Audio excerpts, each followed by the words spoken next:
All right.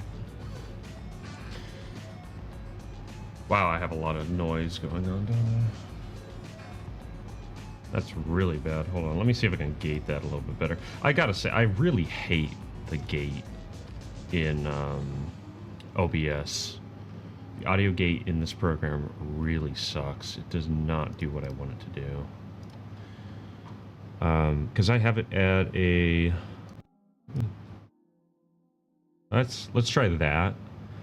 That should help a little bit. It's probably going to be a little noisy because I have my air conditioning on, and I'm not turning it off because it is currently 84 degrees Fahrenheit in my room right now with it on. So you can imagine how hot it would get if I didn't have it running. Okay, so where we are making good progress. Actually, we're making really good progress. Come on. There we go. Jeez. Graham is almost finished up. We just need to do his ears. But his hair has been done. All the movement's been done. So, got a lot going for it. So now is time to do the ears. So what we're gonna do, we're gonna do that, we're gonna do that, and we're going to do that. And we're gonna make a new layer, honestly probably here. Oops.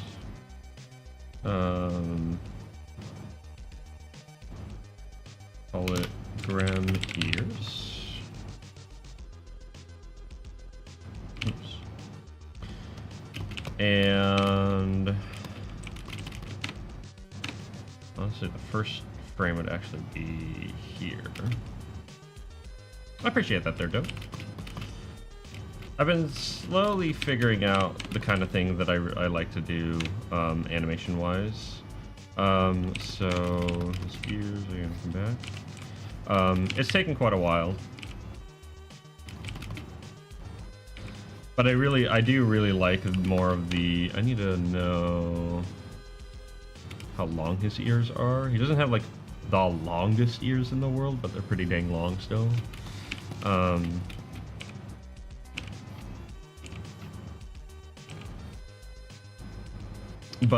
Yeah, no, it's kind of funny. I fell into more of a like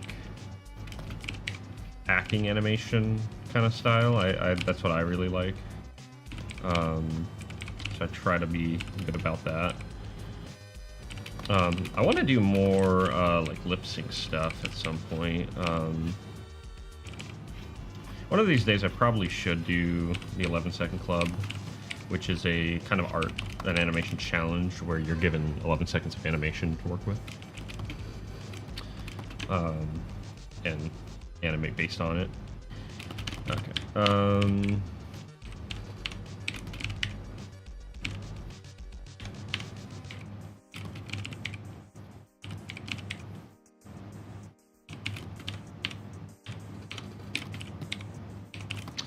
Let's see.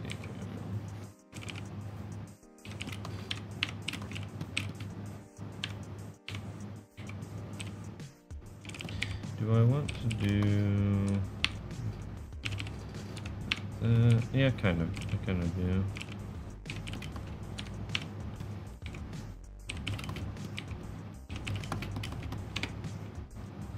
This shouldn't take too long. I don't know if I'll keep the fuzzy ears. I kind of like them, but at the same time, that's like another thing that's really annoying to have to animate. So... maybe not.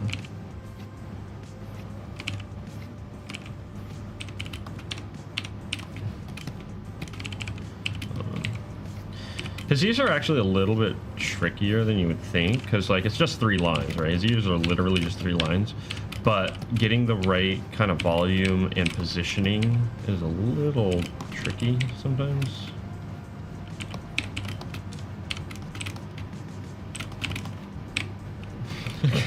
That frame looks kind of funny. All right. So his ears need. What is the side profile? I actually didn't draw the second ear in the side profile because it was sort of below his head. But I kind of.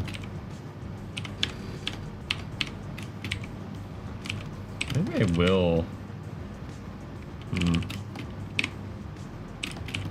Technically, it would come out this way.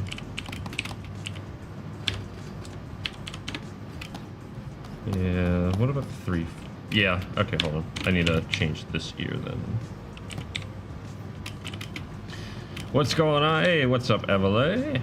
Been a little while. Good to see you popping by. Hope everything's good.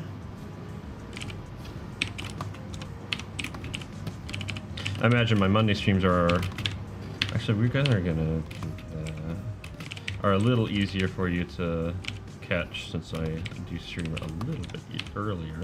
I'm actually gonna add some asymmetrical motion to these ears a bit.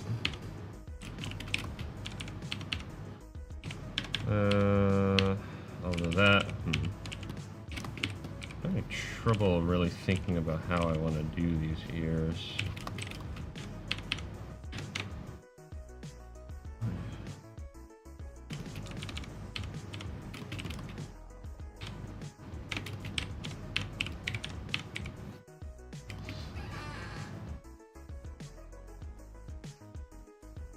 I'm starting your reversion to Phantom. That's how I feel. Like, honestly, like, you know, I spend so much time, like, just making stuff that it's difficult for me to, like, really get into stuff, and, like, be a fan of stuff, you know?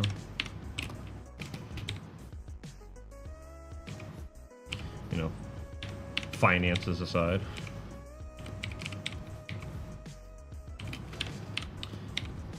Heck, I don't hardly sit down and watch movies anymore, even. Although I did watch a movie last night with a friend of mine.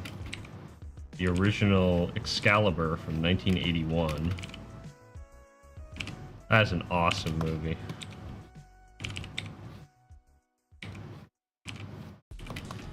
And what's really interesting is, as far as I know, the history of it, it was originally supposed to be a Lord of the Rings movie. So all the prop design and such.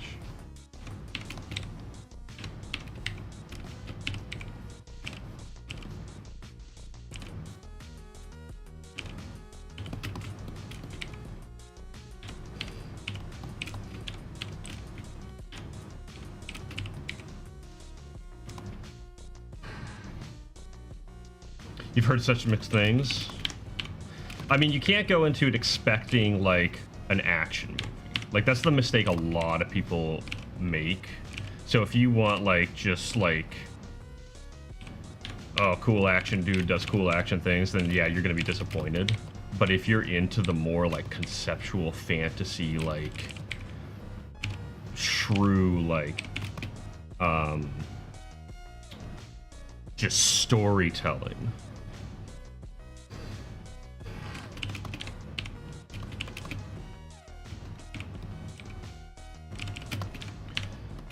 then you'll appreciate it.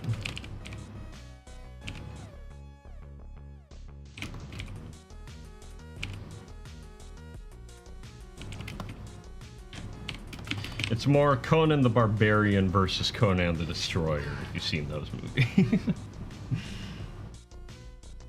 Don't be slow and boring. I mean, I wouldn't call it boring. I wouldn't call it fast, but I also wouldn't call it slow. It's just like, but it's a sort of silently intense, right? Again, it's not like, it's what's not shown that's really cool, right? So again, if you're looking for spectacle, it has that, but not in the way you would like expect it in like an action movie, right? I honestly recommend Conan the Barbarian and Conan the Destroyer as well. I like Barbarian better because, again, I'm all about that, like, really cool narrative, like, storytelling and just those moments where, like, the characters make it, right? Not so much the action, right? It's the combination of the action and the character. And like what's being depicted, right? And the depth of the idea. Conan the Barbarian has a lot more of that, whereas Conan the Destroyer is good if you just want like a pure like fantasy action movie, essentially, right?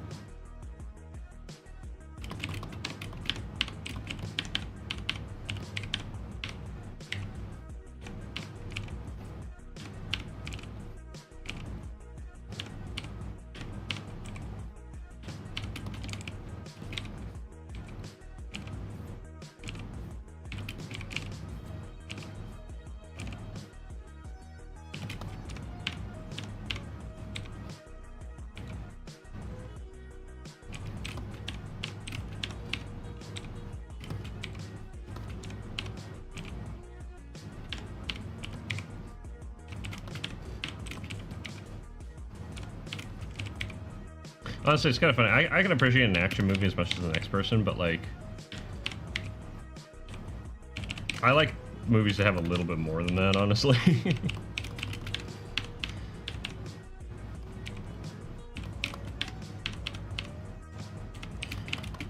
Like, Predator's a really good example of a movie that has a lot more going for it than you'd think.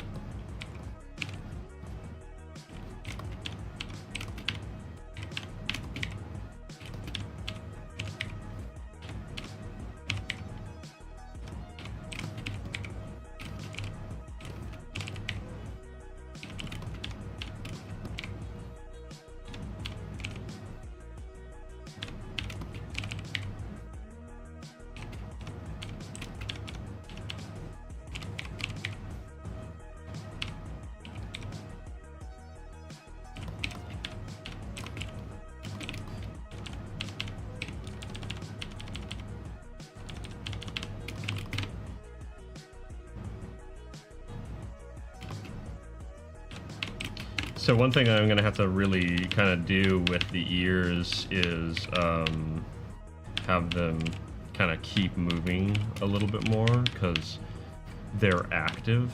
You know, he's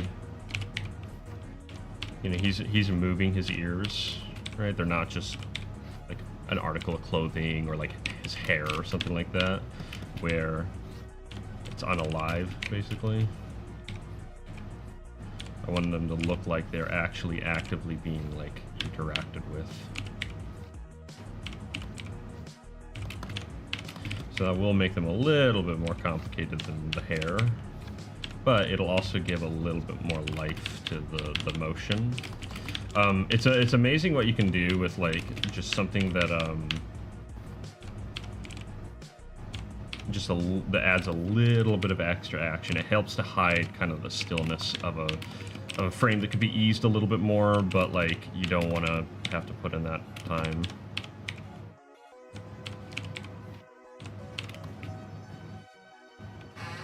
Got distracted.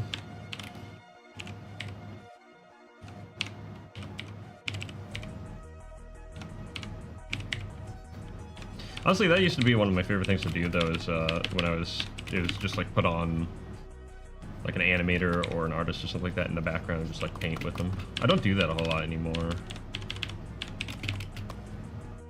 Hello, Jordan. Hope you're doing well.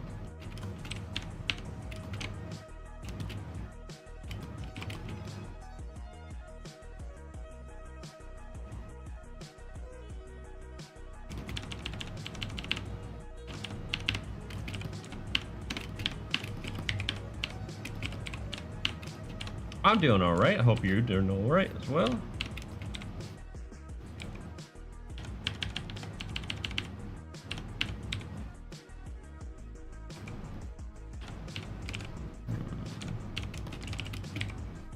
I may actually use onion skinning here, because this is such a simple object that doing the little easing with the onion skin might not actually be a bad play.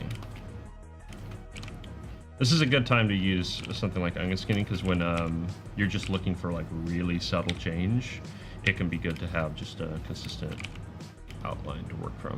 So you'll have to be a little bit careful of your volumes, but the geometry on the ear is so simple that I'm not too worried about it.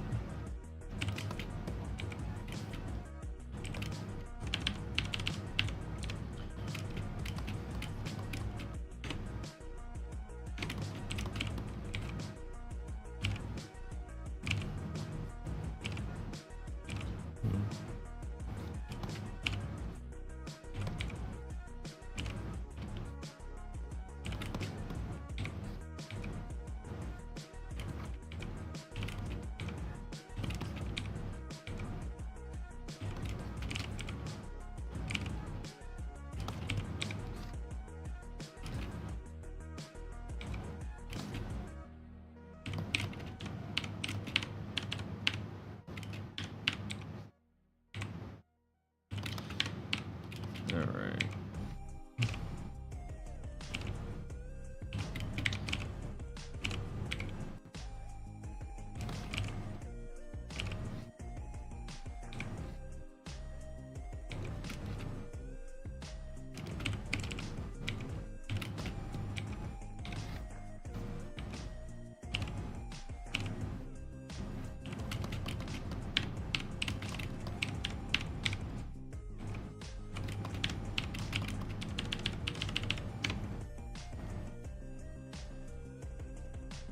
Part of me wants to add a little bit more. Let's see here.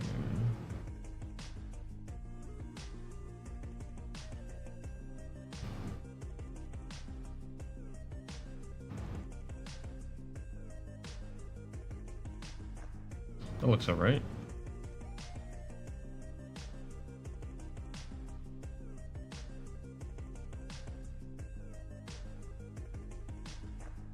I think that easing works. All right. The one extra frame, not bad. Okay. Honestly, I could probably just get away with this.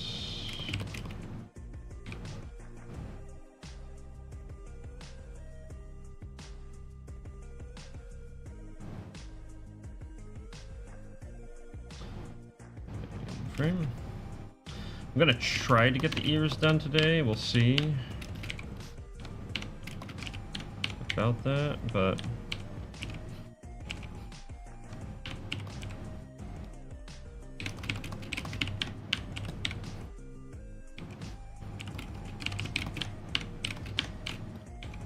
I hope everyone is well too. They're dope.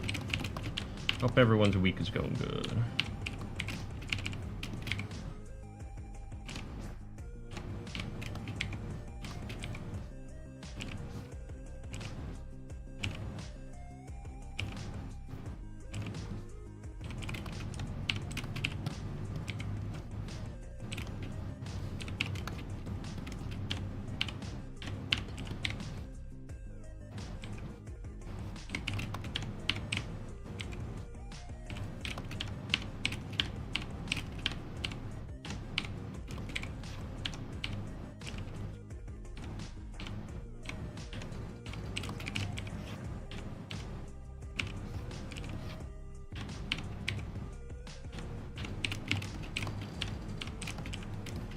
I'm actually going to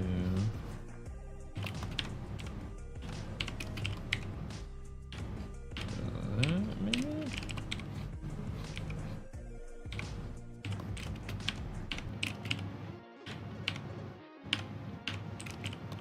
Yeah, sure, why not?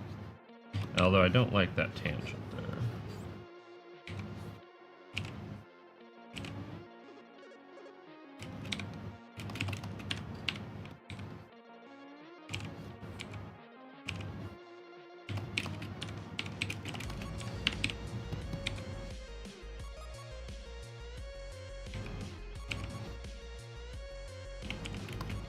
Do I have any pets? I don't.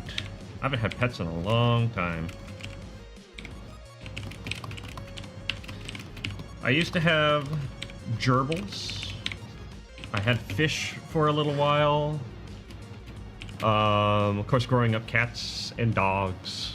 I had a tarantula at one point. If I were to get any other pet again, it would be a tarantula. Because tarantulas are really easy. And that's the thing, like, I wouldn't want a pet where I would have to, like, really take care of it, because, like, I don't need that responsibility right now. So I figured best not to have one. But a tarantula, or a spider in general, is really easy to keep. Super simple. You just gotta feed them, like, once every, like, couple weeks, honestly.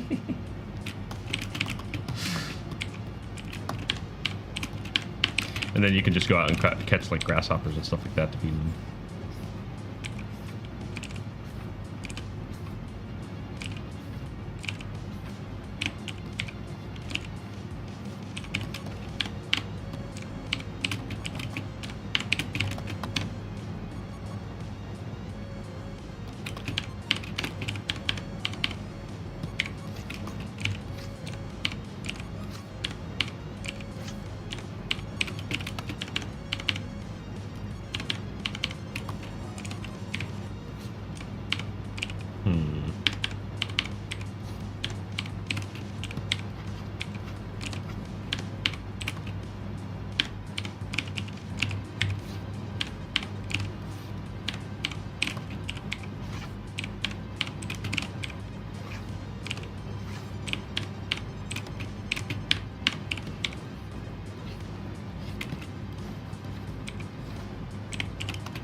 Well, I'll ask.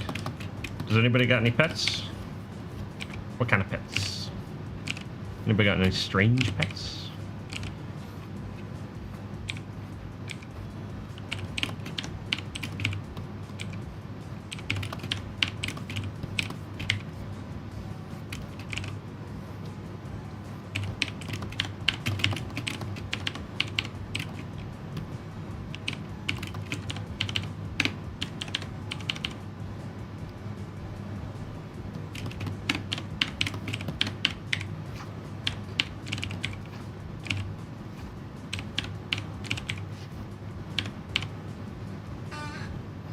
It's a bug, not a pet.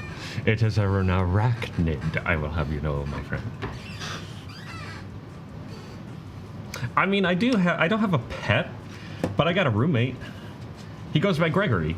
He's a house centipede that I let run around and eat all the bugs. In fact, I saw Gregory Jr. the other day run under my bed. I was like, ooh, we have more guests. For real, the house centipedes are actually really great to have around because they eat like all the pests and stuff like that are in your house. And house centipedes are really nice because they don't need webs to do it. Because I like spiders as much as the next person. Well, probably more than the next person. But I do like me some spiders, but they do have a tendency to make webs and stuff like that, which can be kind of annoying. But house centipedes don't got that.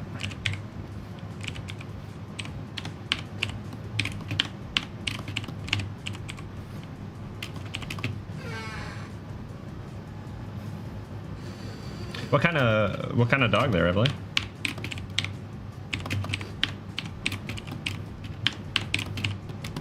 We had growing up, we had a mutt. He was, I think, like Jack Russell Terrier mix, some kind of. We're not really sure. But his name was Peanut.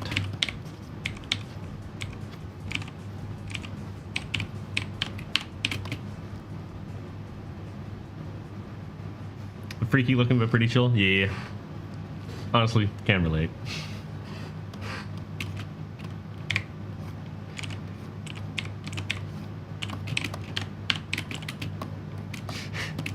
He a little freaky, but he alright.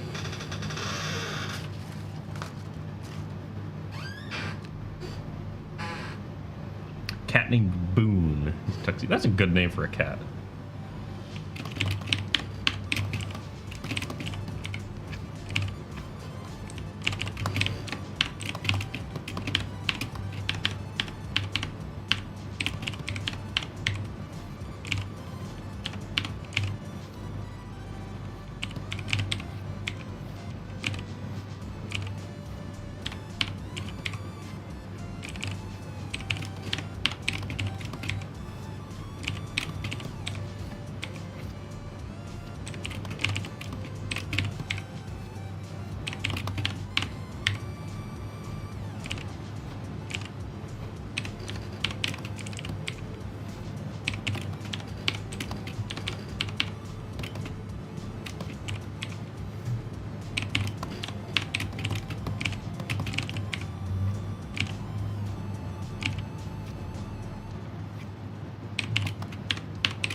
Jack Russell Misks.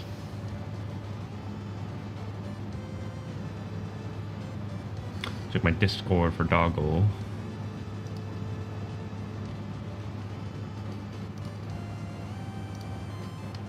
It's good Doggle. I'll refrain from sharing, but unless you say it's alright. Let me know if you want to share the Doggle or not.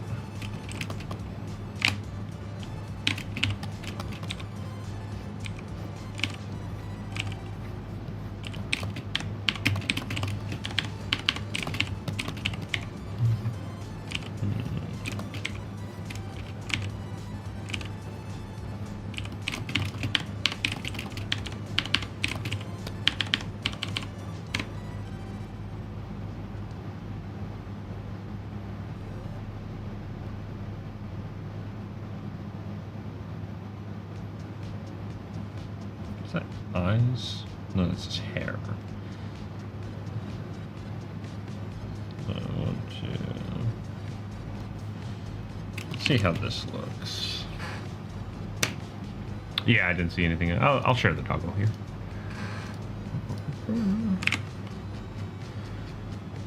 See if I can. Oh, come on. This should work. Or not. Hold on, I think I need to open it. Oops.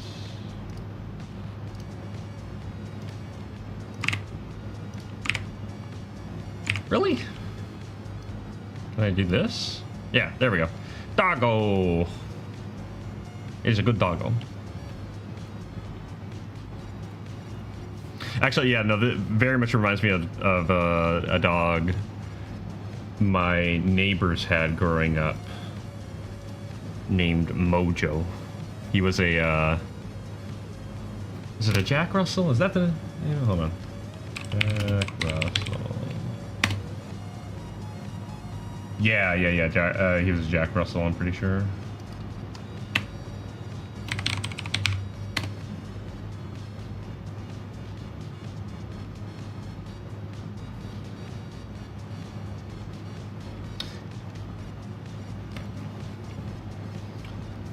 But yeah, reminds me a bit of Mojo.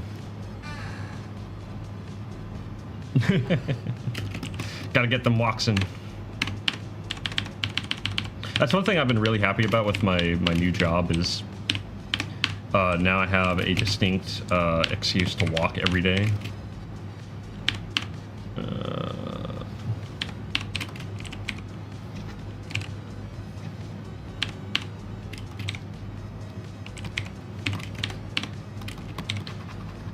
I don't want that much flick to it. I want more like that.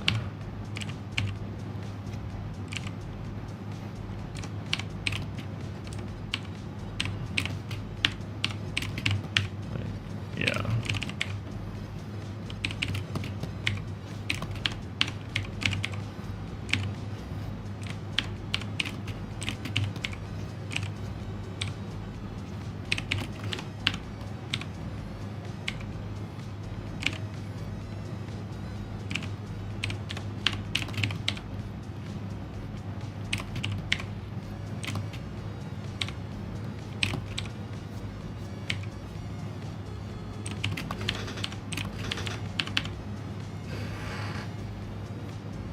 Yeah, I've been working it for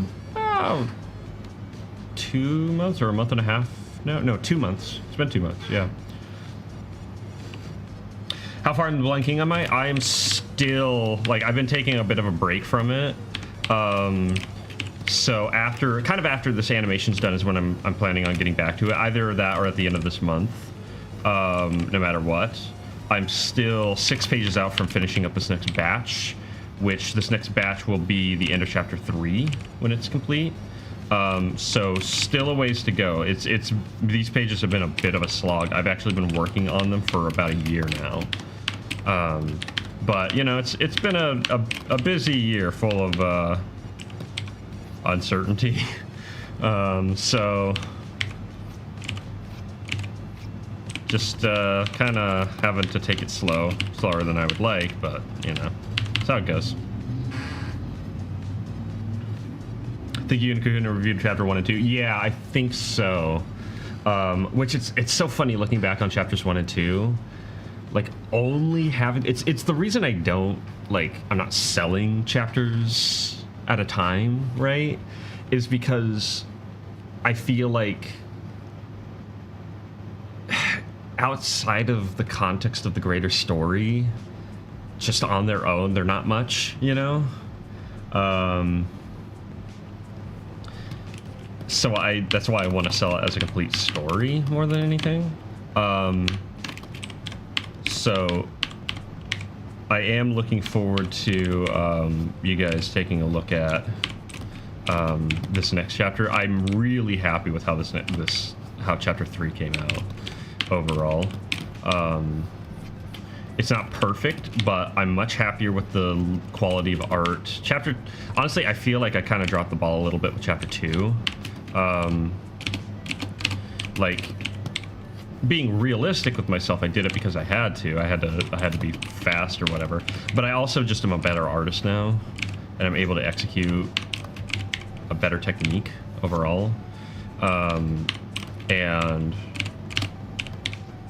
So I was able to really capitalize on that with chapter 3.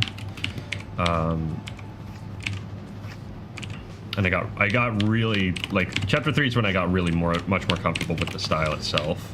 But yeah, so chapter 2 I think is like the weakest link. I am super tempted to go back in and change some of the art at some point down the line, but we'll see. You thought chapter 2 was solid? That's good to know. I think the storytelling's all right. Some of the pages could be better, but there's just panels here and there that I think could be stronger, and ideas that could be executed better. I got really abstract with some of it, which was a cool experiment, but, you know, not everything works out. I'm not sad that I did it, though. I think that ultimately, like, I learned a lot on the chapter. It's just one of those things where you kind of worry that it won't, you know, match up to the level that it kind of needs to, you know, I guess. You probably get that with, like, music and stuff like that.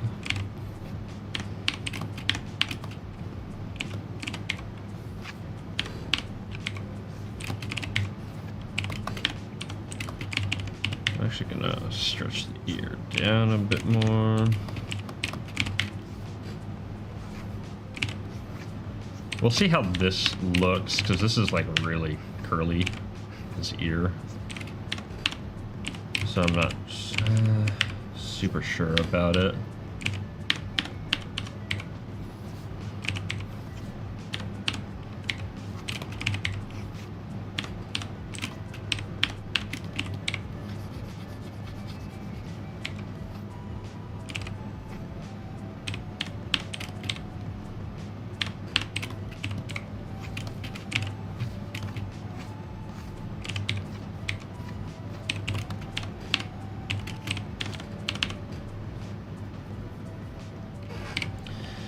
But yeah, no, chapter 3, I'm really gunning to get chapter 3 done by the end of the year. I think I can, like, once I get back into the groove, and I'm like, especially, like, I've been really distracting myself with this animation. That's why I've been focusing on it, because, like, if I was going to work on both of them at the same time, it wasn't going to get done fast. It's a lot of times better to work on one project at a time, because what that kind of ultimately does is, I've kind of explained this before.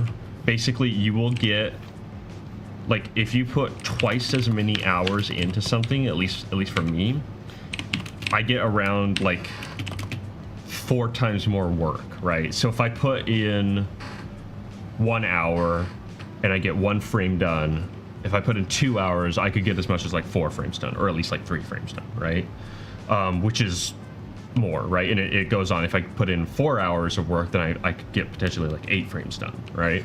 So if I'm working 1 hour on one project and 1 hour on another project, I'm basically like, I might as well put the 2 hours into one project because it'll be done sooner. How far? It's not too far as far as the animation side goes. I'm a little bit worried because I'm not yet 100% sure how I'm gonna do color. I'll have to figure that out. I have some ideas, but I'm not gonna color it like this. Well, what I might do is I might color it like this, but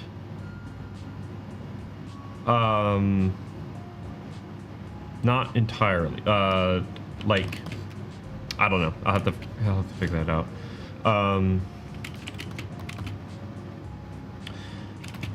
Well, it depends on how do I want to do it. Because the problem is, what I'm eventually going to do is I'm going to crush the line work down into a monochrome, right? So you'll notice if I zoom in, right, there's all these like gradients and junk like that. Basically what I'm going to do is if I go here and I switch it over, not that, if I switch it over to monochrome, you'll notice, oh, and turn down the alpha threshold, everything's like really dark, right? Basically what that is that's kind of, that's similar to doing what's called the Xerox effect. And I've talked about this a lot, the digital Xerox that I plan on doing.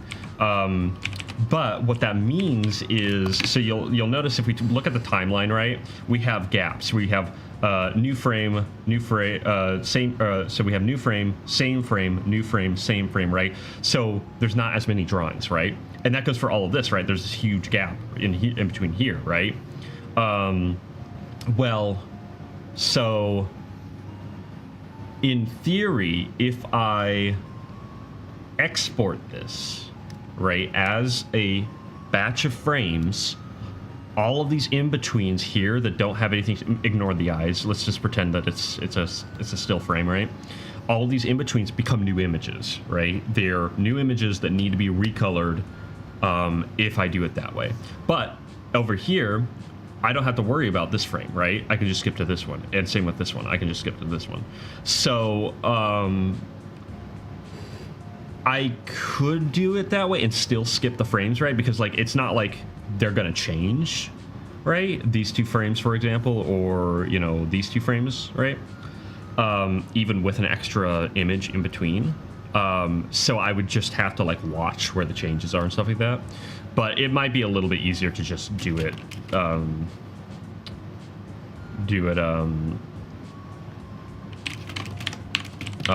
in program, like before exporting the line work.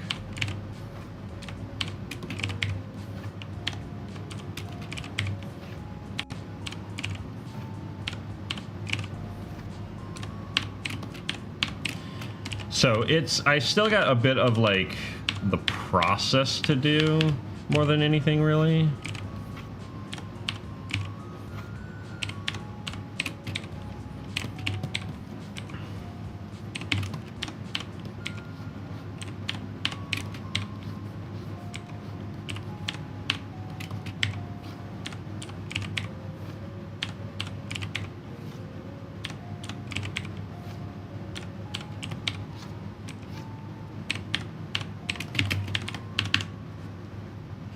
Quite a process, yeah, and we haven't even gotten into like compositing in the background and stuff like that. I don't know what I'm gonna do for the background yet. I might try to comp it in Blender for the fun of it, just to experiment with the setup that I have,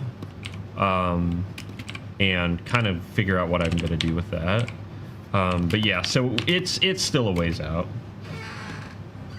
It's super fun though. Like you learn so much by watching other people's process. I have legitimately like applied like Bob Ross techniques to paint, right? Because he's a fantastic painter, right? And you watch his process and it's so simple. It's so like elegant, right? And so it's super easy to be like, oh, that's a great technique. I want to take that. That's what made him like so much fun to watch, right? So yeah, no, watching other people's process is like super important. It kind of is like understated, honestly, in my opinion.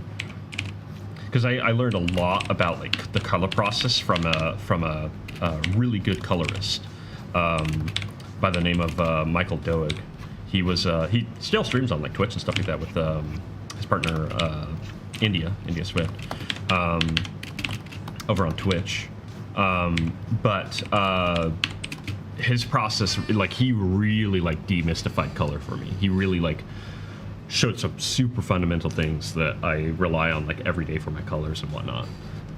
It's what really elevated my color work for The Blind King. Those principles of contrast and the shadows not being just black, but rather the absence of light, really transformed my perspective on color, and it was super helpful early on.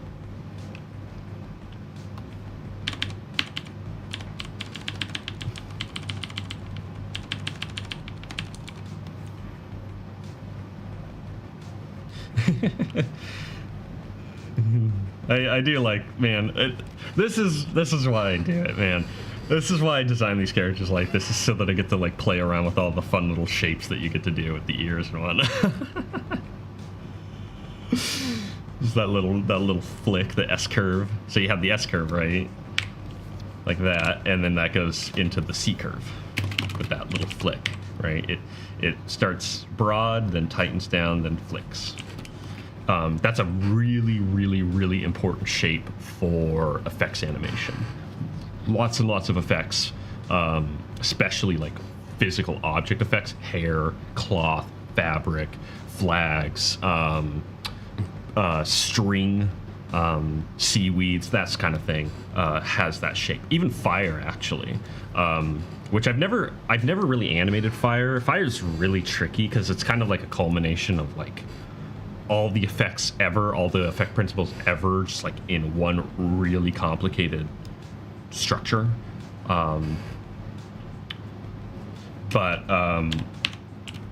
Yeah, no, it's super fun to play with that stuff. I'm actually going to do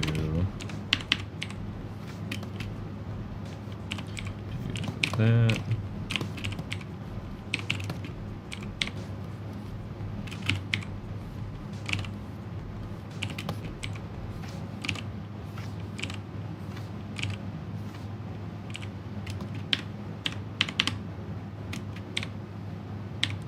I want this to kind of come left a little bit more.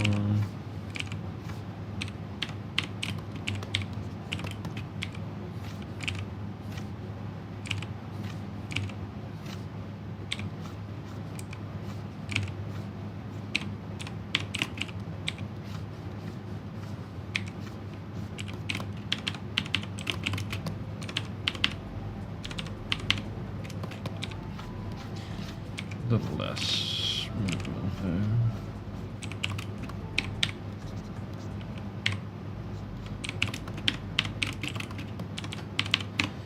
Okay, I was going to turn that off because I want to see the movement now.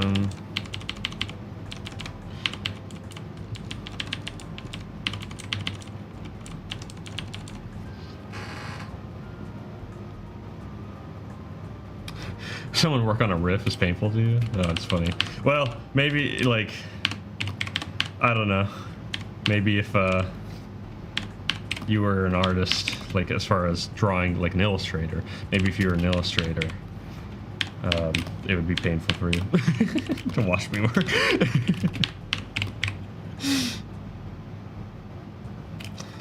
Did a couple streams where you worked on a Shrek. Is boring. I imagine it's kind of the same problem as like trying to stream writing, because like that is one thing, at least with animation, like it's very like visually stimulating, right? There's something going on visually like all the time, right? With writing, it's kind of the exact opposite, where it's like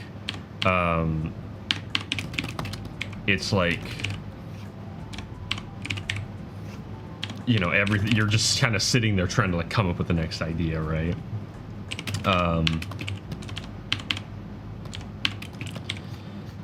And I imagine that writing a riff is kind of the same, where you're just kind of sat there, you're mostly conceptualizing, right?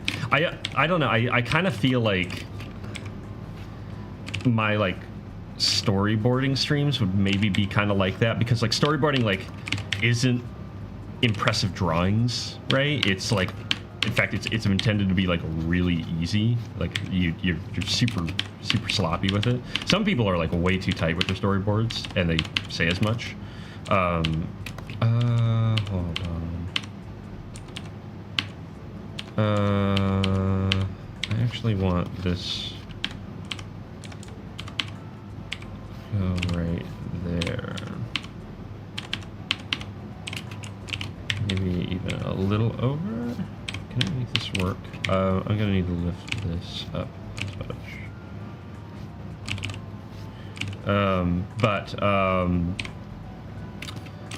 Yeah, I think when I was working on the short film for the blanking, I stopped streaming the storyboarding process because it was mostly me just like sitting there being like, you know, I have my sequence, right, that I'm working on, and I'm just like should I put the little stick person here?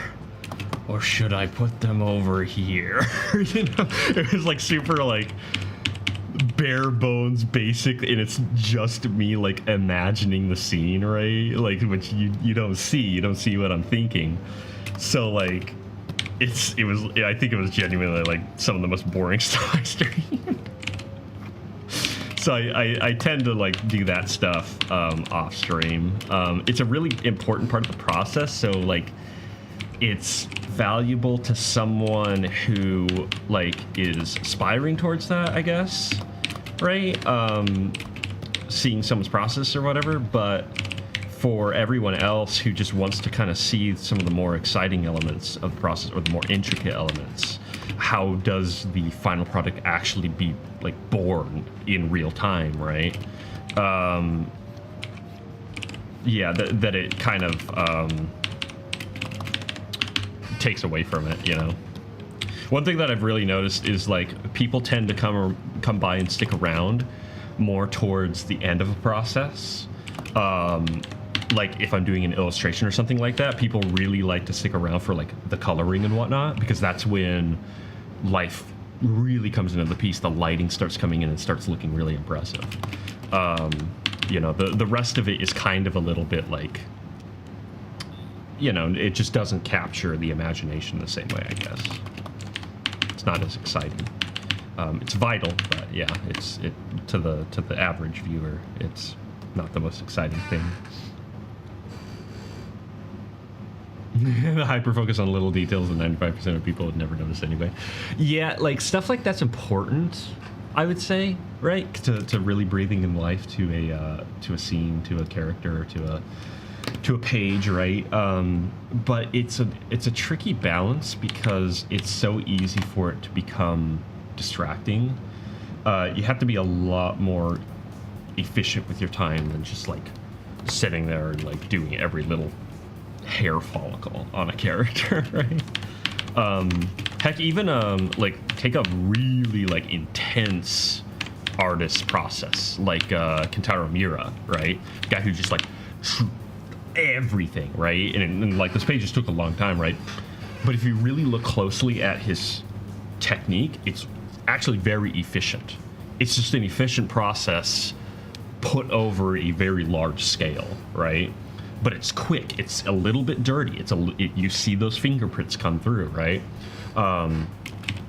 It's not wasting its time. He was very efficient regardless. But often you go, man, good enough, 95% people won't notice anyways. It's so obvious, yeah. Yeah, exactly, right. The kind of rule that I've heard and sort of live by at this point is the 80% rule. Get it to 80% and then just release it and move on to the next thing. That's like a really good kind of threshold, right? Now, it's good to kind of like push yourself to get your chops up, right? But as far as just releasing stuff, 80%. All you need to do is get it to 80%, right?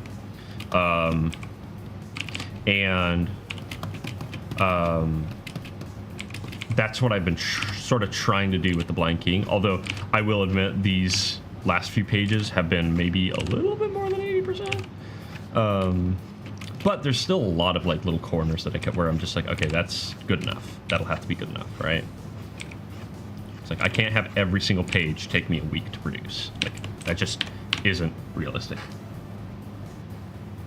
80% seems so low. It kind of is, right? Like, but the important thing is you have to do like the right 80%. It's about learning where to put your time, right?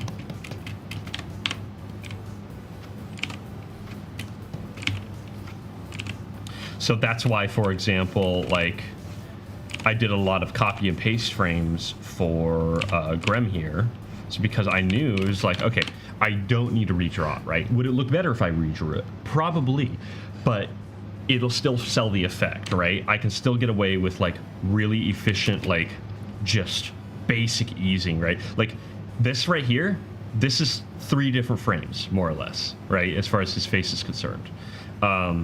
You have the first frame, right, which is just already a copy of this frame. You have the second frame, which is right here, and then you have the third frame, and then that's just a repeat, right? But he eases over, and with a little bit of eye movement, which is super easy to do, and the added little ear swell, he really comes alive, you know? The right 80%. Honestly, like, I don't know. I maybe I'll make a video about that someday. Because it is a really important thing. 1 second. The sun is shining in my eyes. There we go. All right. Because it is a really important thing for artists to learn, right? And going back to what I was talking about earlier with like storyboarding, like a storyboard artist who like put way too much into their boards because they're like, I'm gonna be the best board artist ever. I'm gonna like super duper like do every single frame and like really show the action that I intend and stuff like that. And it's like, 1, that's not sustainable, and 2, it doesn't give as much room for the other professional artists to do their job, right? To really show their stuff. So it's kind of counterintuitive to the art process as a whole in many regards.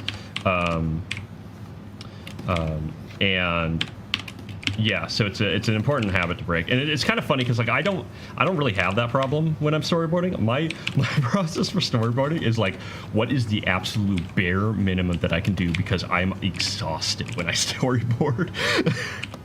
Because like I'm thinking like so cinematically with my boards a lot of times. I'm like, you know, I'm not necessarily pulling strictly from like routine industry standard techniques and stuff like that.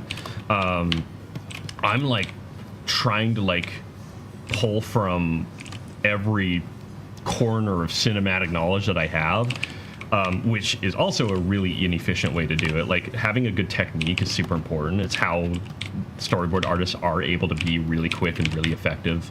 And I just don't have that because I don't have that experience.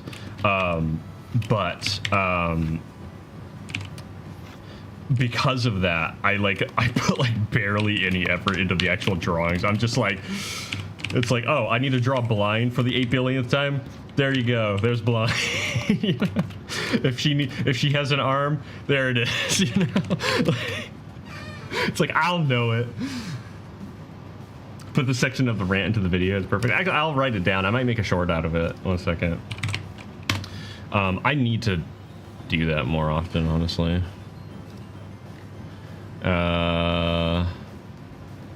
Clip timestamp. I have another one that I could do. What's the date? What is the date today? I've lost track of time, man. It's the 11th. It's already the 11th. Okay, 8, 11, 5. And how long have I been streaming for? 59 minutes. Okay. That'll do. Yeah, maybe I'll make that into a short. I don't know. I do need to make more shorts. I have one like sitting ready to go. I just need to like touch it up and send it out the door. And then I had another one I wanted to do, but I forgot to write down the timestamp, and now I don't know where it is. So we are professional here.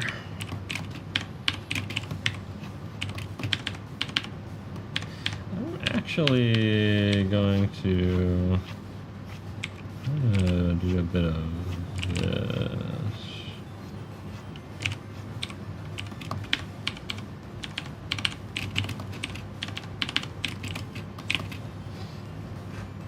It's August for sure. That we do know.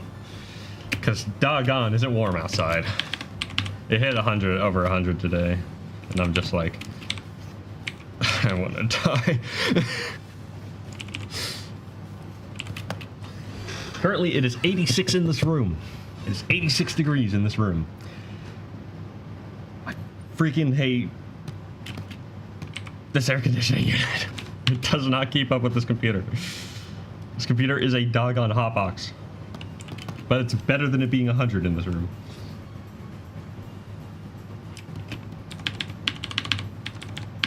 So I just realized, why are you like that?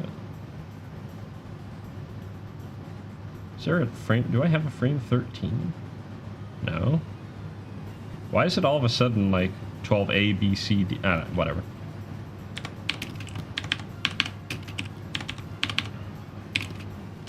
We're gonna really like barely change this. Another part of the process that I'm kind of saving on for this animation in particular is cleanup. Typically, of course, you know, this would be considered the rough animation, right? Because I'm like sketching it out and everything. But I work so doggone clean that I'm pretty sure that I can just use this line work as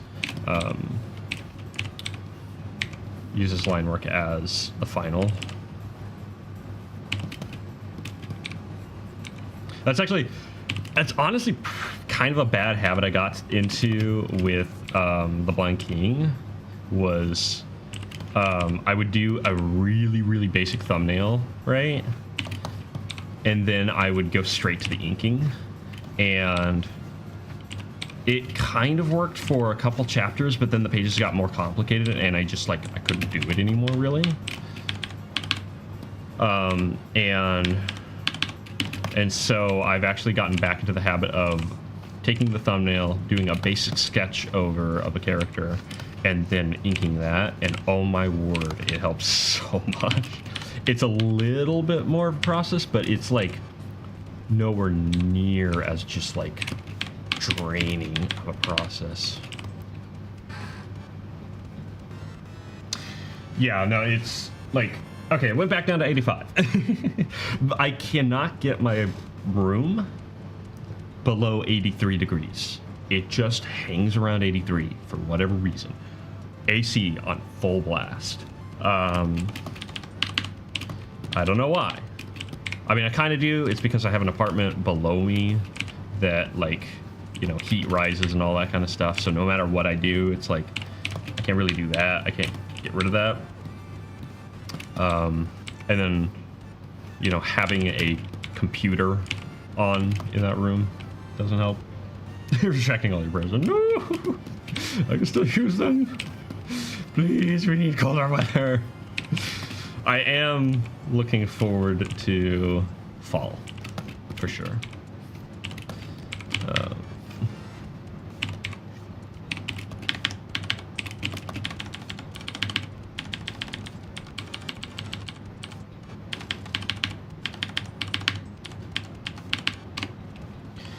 Let's take this one and there we go. And now we're like really messed up.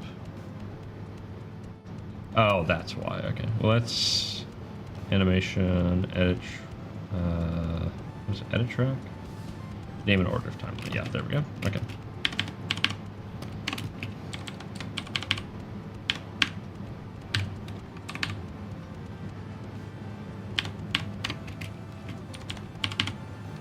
Oh, I'll have to.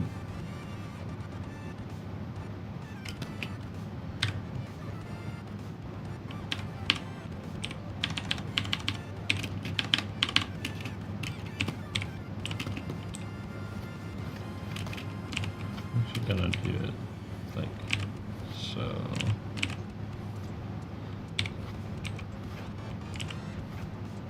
But yeah, I mean, it beats my house getting up to like 95 when I had the old AC unit. It would legit get like 90 degrees in this room, like midday, because that AC unit sucked. And I was just like, I hate everything. It's 86 degrees. Is it only 86? Because it's, when is the temperature outside right now for me? A second. It's currently 98 outside.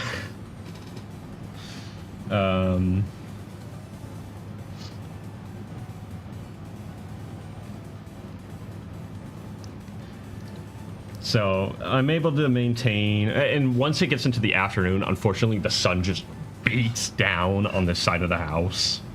And so I'm just like cooked alive for a few hours.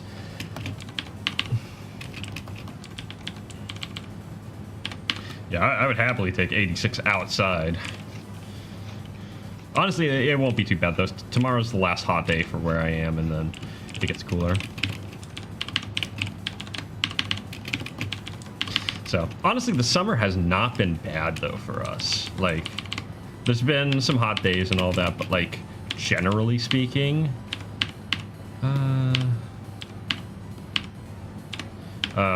it's been much worse. I've lived through much worse.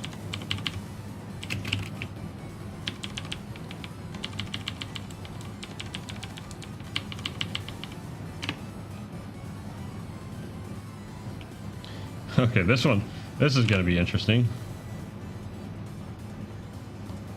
Why is it doing 17A? I'm making a new frame. Is there like a frame ahead of this or something? There. Whoa.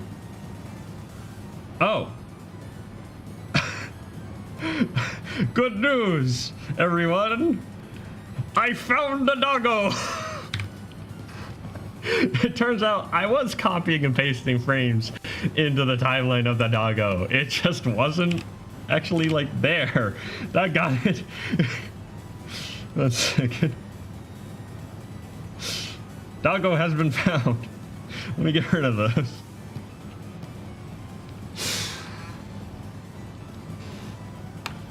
It's miserable out over in the East Coast. It's finally settling down. That's good. All right. What's frame 18? Frame 18 is you. Well, I don't care about you. I don't need you. There we go. And we'll rename this to 18. Okay.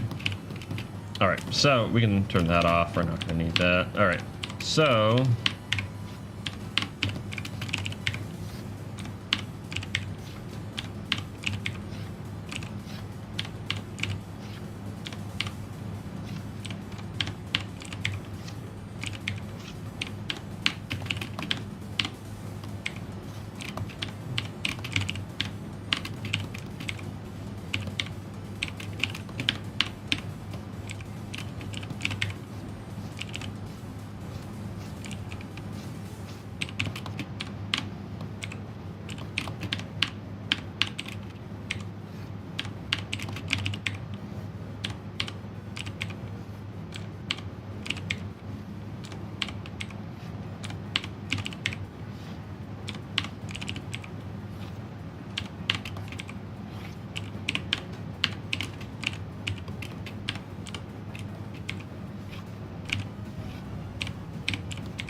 Okay, this, oh man, this one's gonna be tricky. So his ears are, he's rotating his head like that. That means that this ear really drags, like so. All right, like that.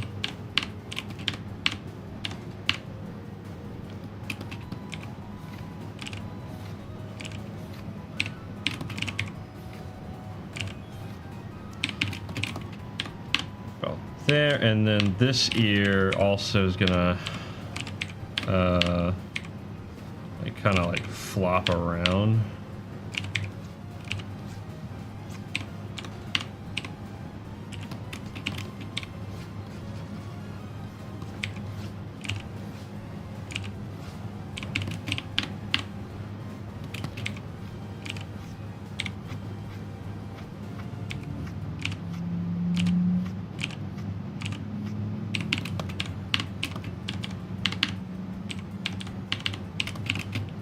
Like that should work.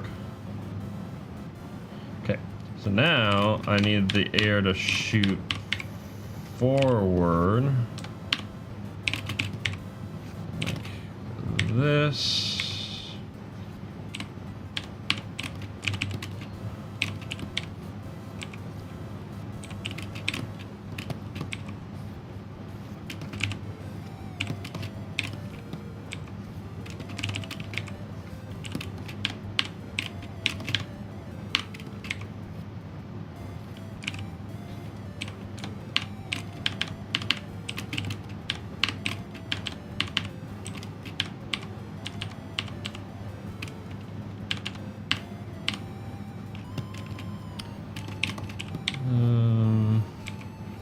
And we're just kind of doing stretchy frames. I don't really tend to do like alternate smear frame styles.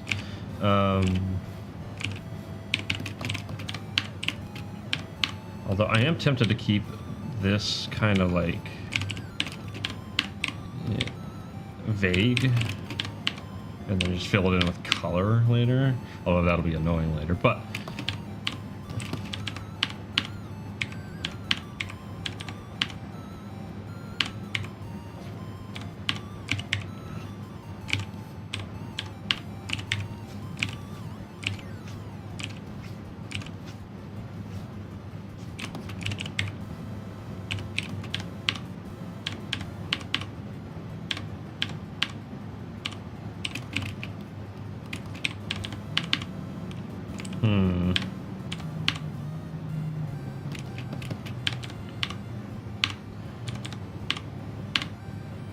hold on. I need to actually think about this a little bit more because it would actually be more like this.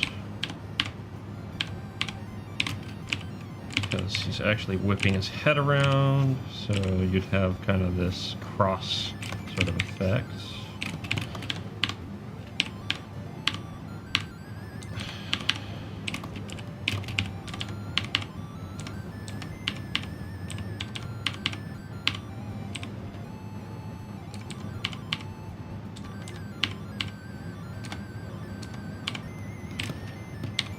Of course, it would actually be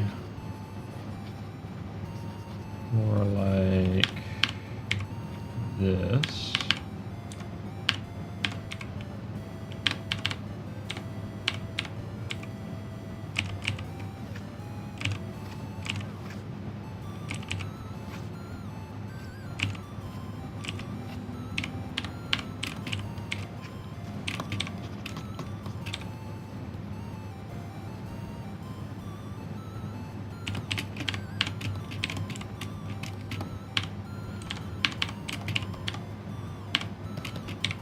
Actually gonna straighten this ear out like that one.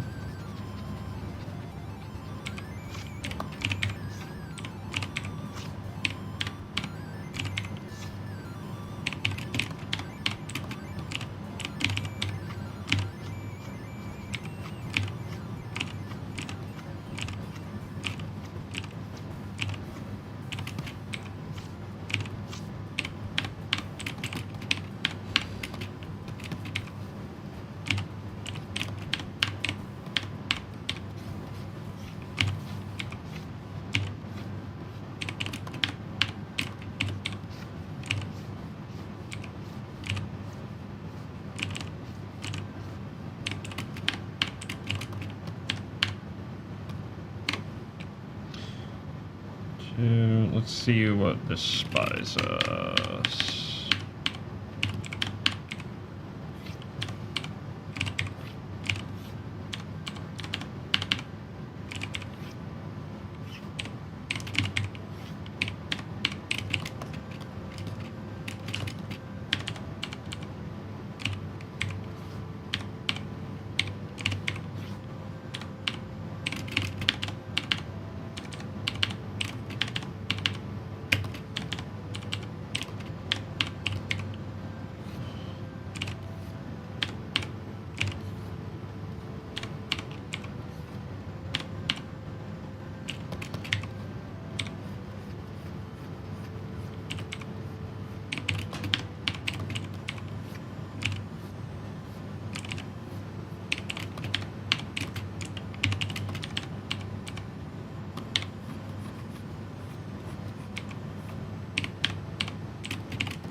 Let's strengthen that curve.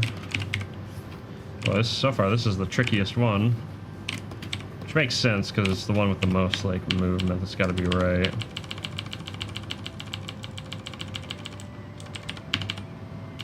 But I think it's coming along.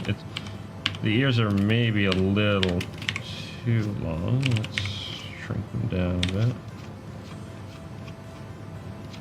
At least this ear is, because this ear I can count as being like stretched.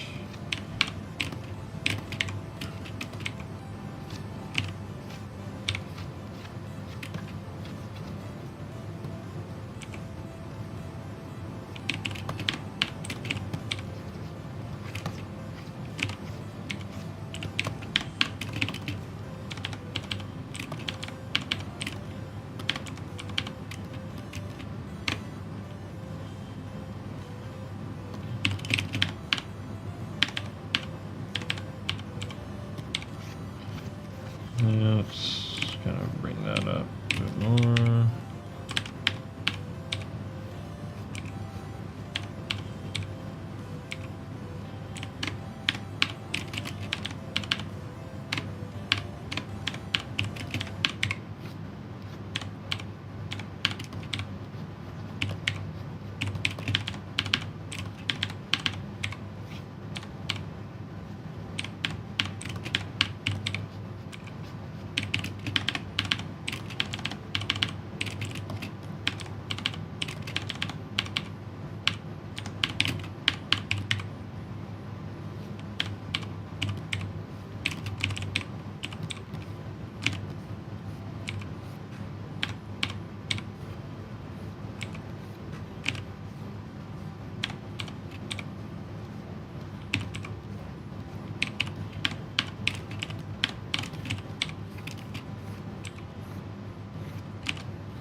Yeah. Ah, I like it. I like it.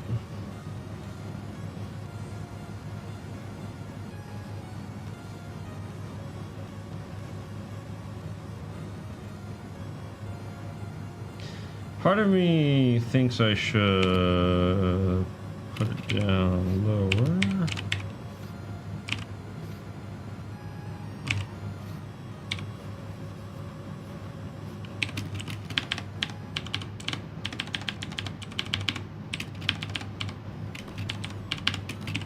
Honestly, you know what? I can just get rid of this line here.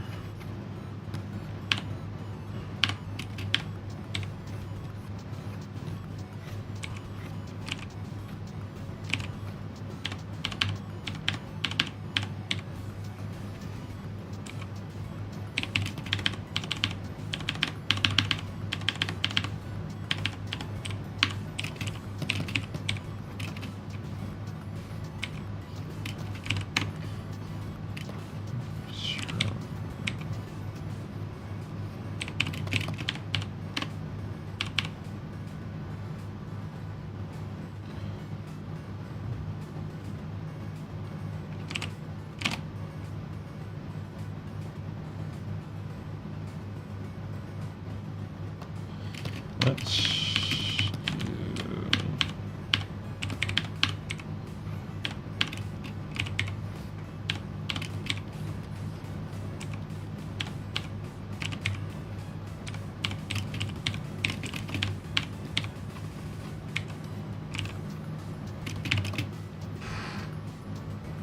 They're ever in your state of bipolar. Oof. I imagine that's fun.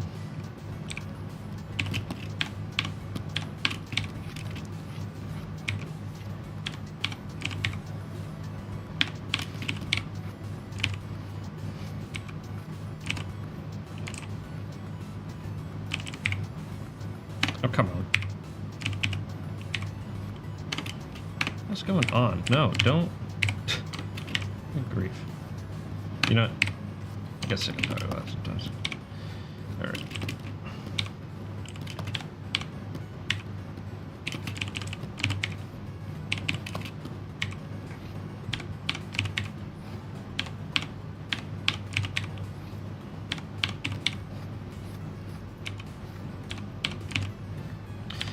I'm just glad when I was living in Arizona, I never really had to deal with the suburbs.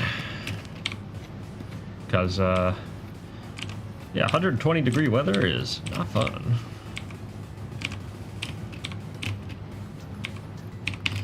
For anyone who uses not Fahrenheit, that's 45 degrees Celsius.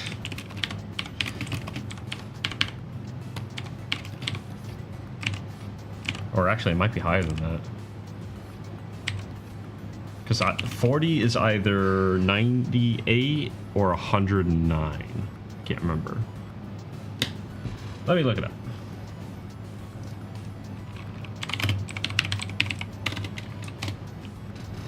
Okay, I was wrong on both accounts. 40 is 104. Okay, so yeah, like 45 degrees. You overheat easily? Oof. Oof.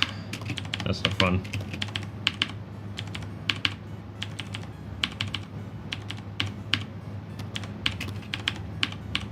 I actually want to have this shrink in a bit more.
I don't like that. Let me fix that here.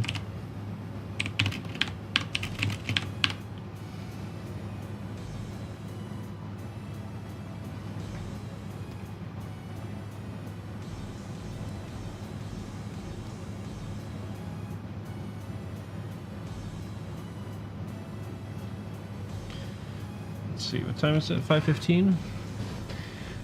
We've been going for about an hour and a half.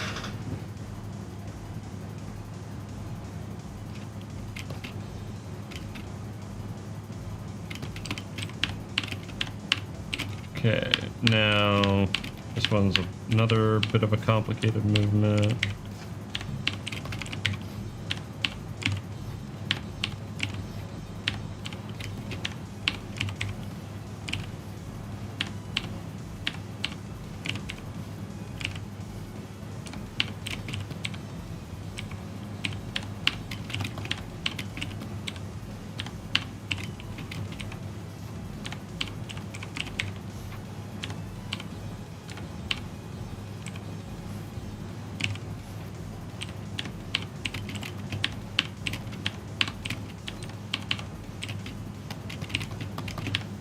Honestly, it would actually be back further. Like all the way back here. Almost.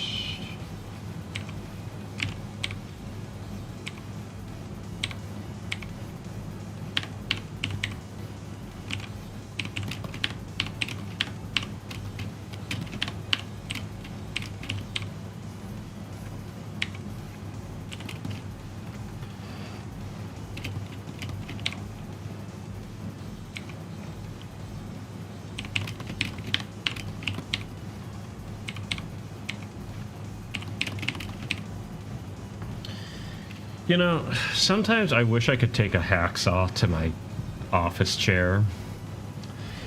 And the reason is because the back hits my arm. I already took off one of my armrests, so I have to like sit sideways in my chair. It just is not the ideal chair for drawing. I need like full motion range, you know.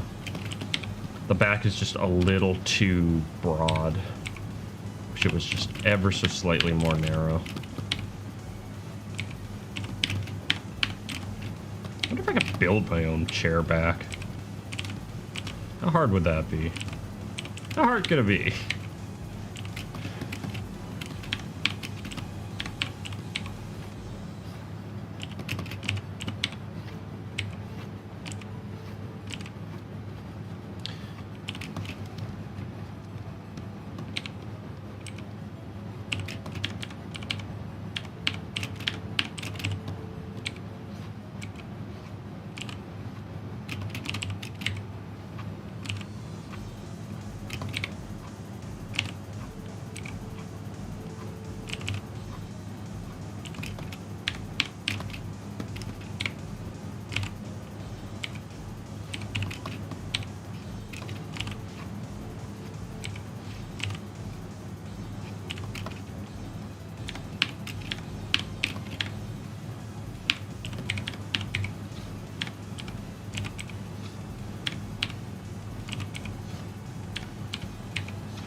There we go. That's better.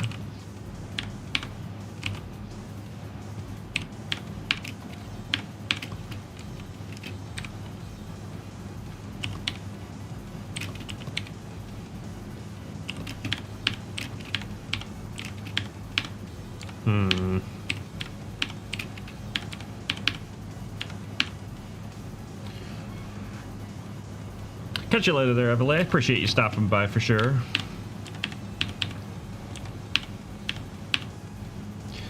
Actually, not that much of curve.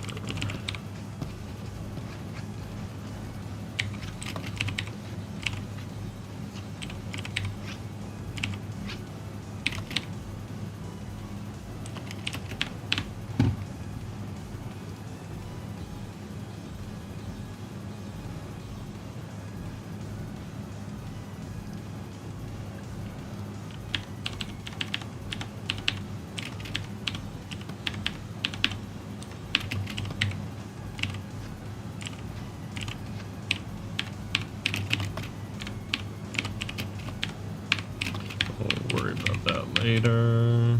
For now, we want to...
Do I sketch before I animate? A little bit.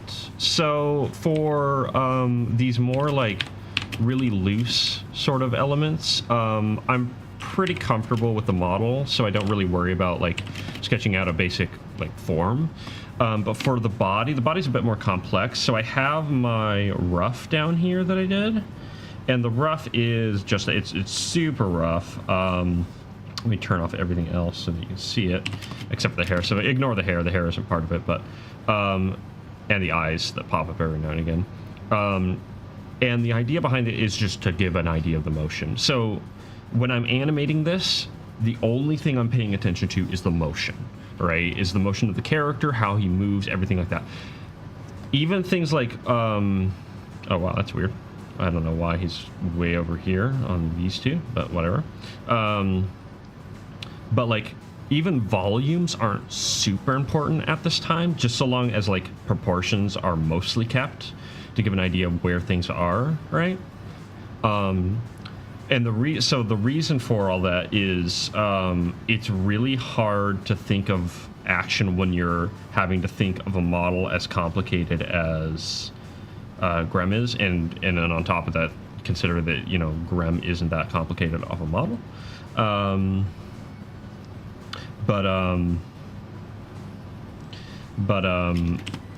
Yeah, so I animate the motion, I focus on the motion, I get that polished as much as I need so that it basically kind of works itself out as I draw the model. And then I just go back in and I just draw the model to the best of my ability, where he needs to be.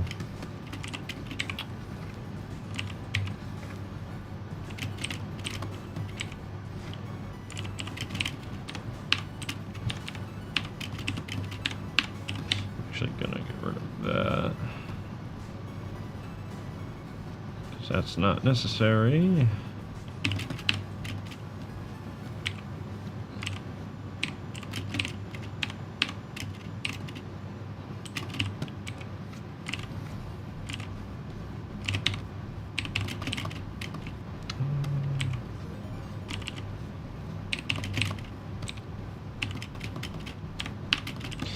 In general, it's really good to do a very quick rough before you animate. You should be focusing on motion before you focus on the model. My weekend was good. My weekend was actually really good. I didn't do much, which is always a good thing. I need to kind of competing for space with the eyebrow. I'm gonna kind of cover the eyebrow up there. I'm gonna have to go back in and kind of clean the extra lines and whatnot. But yeah, it was chill. Hope everyone had a good weekend.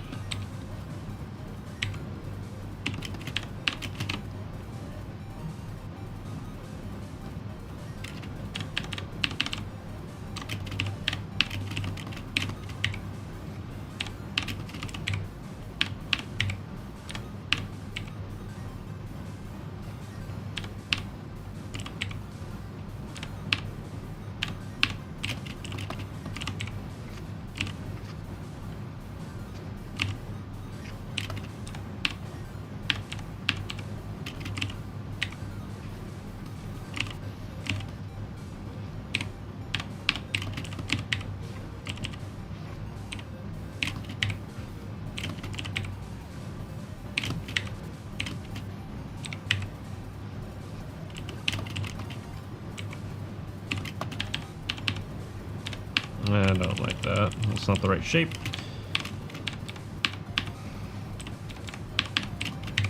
I wonder if I can just sort of do it like this. Have it go up instead of down. This should work.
Do I voice the character or use AI? I don't use AI because I just don't feel like throwing money at one, mediocre product, and two, a rather ethically questionable one. But generally speaking, I just haven't bothered with a lot of voicing. I have done my own voice acting. I do want to do more of my own voice acting in the future. But honestly, I would love to be able to hire some people to do a little bit of voicing for some characters and stuff like that. I know some people, so maybe one of these days. It's just, you know, not something that I can really afford right now. So I don't bother with voices. There will be little subtitles that show like what the character's saying and stuff like that in this clip. But generally speaking, I would hire voice actors and not use AI.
How do I want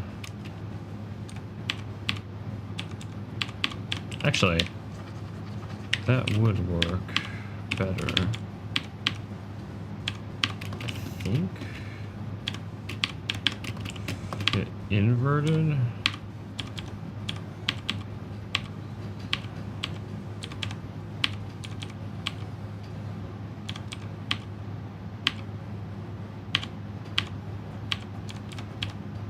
That does work, but not really at the same time.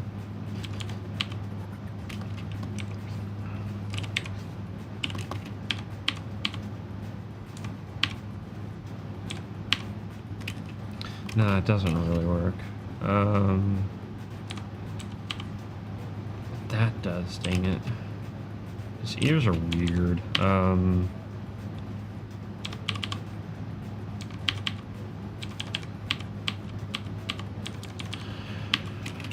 So there's weird little quirks that come out in characters. So basically what I'm looking at is, so this is the bottom of it. This is the inside of his ear, right? Like everything that's going to be in here is the inside of the ear, right? In theory. I'm actually going to get rid of that line because I don't like it.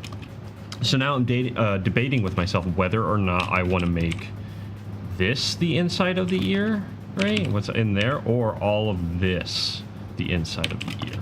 And the reason is because when I get here, if I make the inside, or rather the outside of the inside of the ear, then it'll naturally just fold over and look really nice, right? Because if this were the inside of the ear, then all of a sudden it would be switching sides really fast, and that just doesn't translate great. I don't like that. But I can't think of a good way to transition it in a way that really makes sense. Unless I... Hold on, I might be able to do it like this. If I really bring it out in this frame and kind of do that.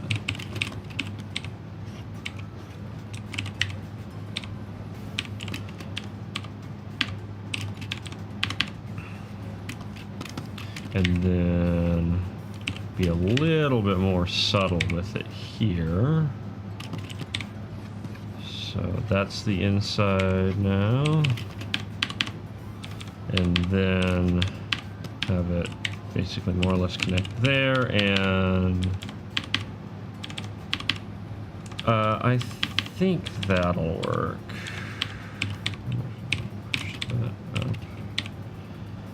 It's a little awkward. It's one of those kind of awkward things, and it's not going to make sense until it's colored. I'll just need to kind of keep it in mind until I get to the color process. But I'm actually going to just keep this shape really nice and simple.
Shoot. Come on.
Gosh, how do I want to do this? It's a little awkward with, I think what I want to do is actually, oops. What in the world is frame 29? Oh, I guess it is the frame I'm looking for. Good. Okay.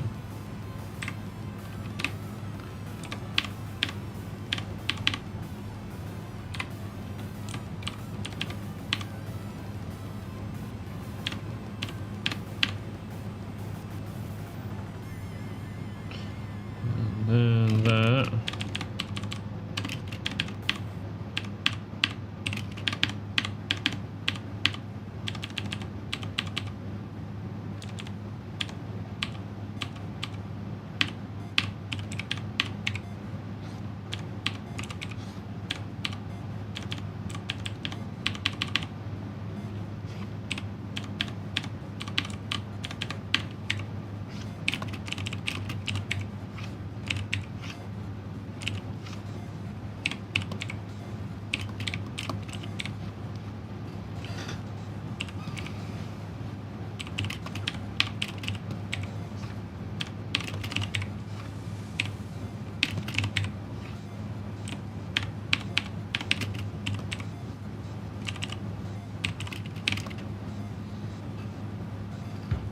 just tap it in.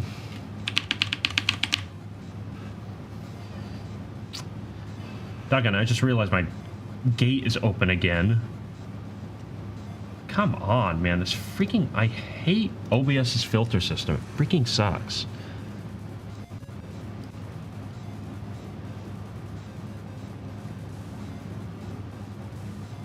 Where in the world is all that noise coming from? Okay, fine.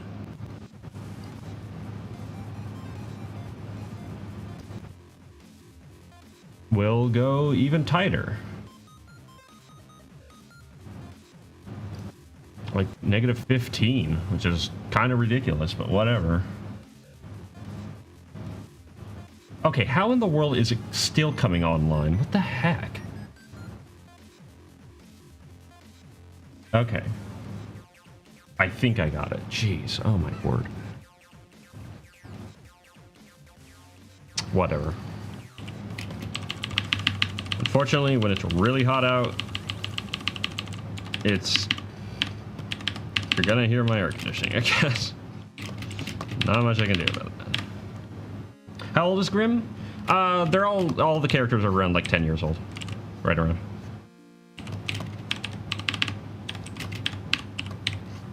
Give or take.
That's a little long, honestly.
Wait, hold on.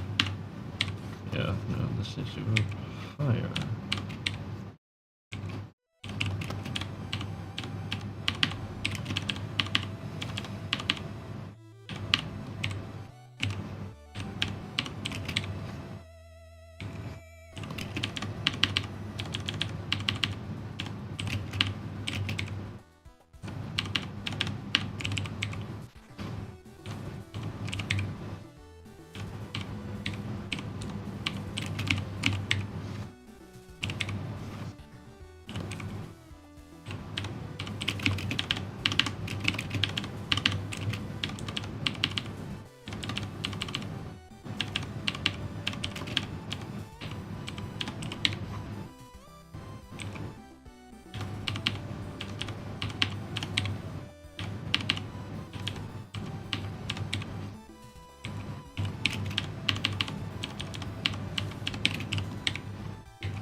There's something funny about this. I think maybe a little bit more curve there.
Let me see what that looks like. Okay, that works, surprisingly. Hold on. There isn't a hesitation there, which is good. I think that, hold on, let me watch it again. Yeah, I will continue it though. Continue the easing.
Man, my technique is kind of suffering. I think I'm moving too quickly.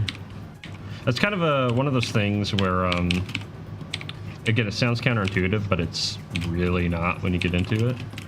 But something to kind of keep in mind when you're illustrating and you're like, man, like, how are people so fast? Like, it's crazy. They must be like just putting down lines like crazy and like just non-stop, blah blah blah, you know, all that kind of stuff. But truth be told, there's a term to live by that's slow is smooth and smooth is fast. So you want to kind of actually slow down a little bit, take your time, because you'll actually get the line right if you do that. And that's faster than, you know, being able to put down a million lines really quick, all of them be wrong.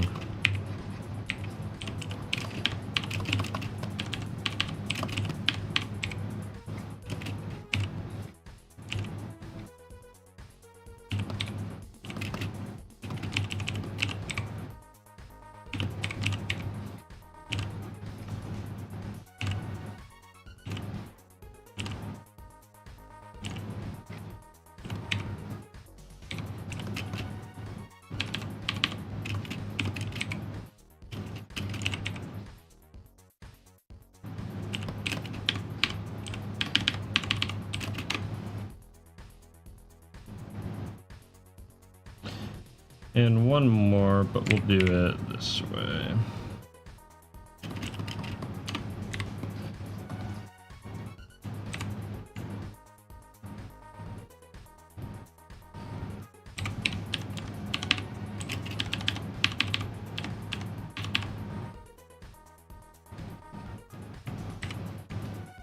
This one, like, even more, just barely.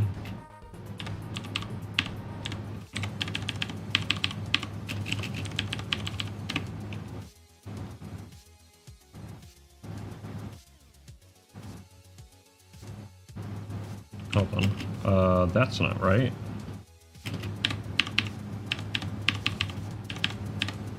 Found you. Found the little stupid thing that was being a problem.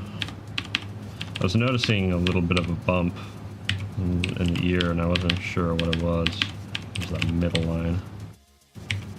It always causes trouble.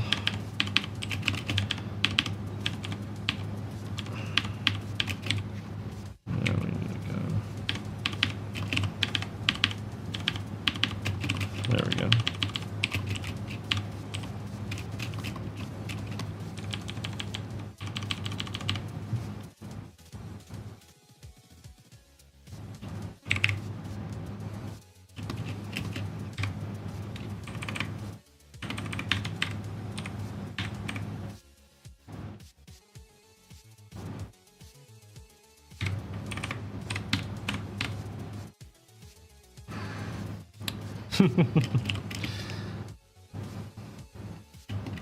Good to see you there, Jim Walker. Hopefully I didn't miss you too much. I was a little bit focused there. Sometimes I get into the mode and forget to read chat. But yeah, darn stray lines screwing up my arcs, preventing me from having the most beautiful of animation.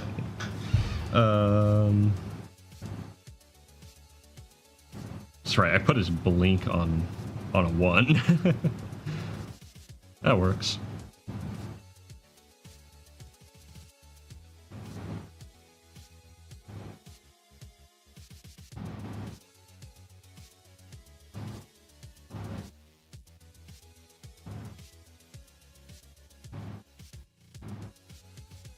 All right.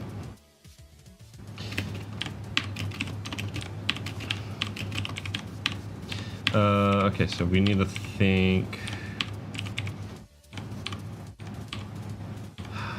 How do I wanna?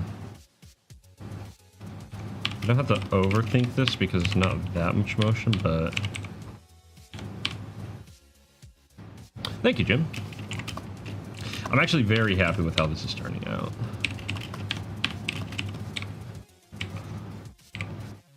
Oh, come on. Every time. How in the world? I swear, if I have any stray white lines in my animation, I'm gonna be mad. I probably should check, but yeah, whatever. I can do that easily enough later on. But yeah, no, I've been really happy with how this has been turning out.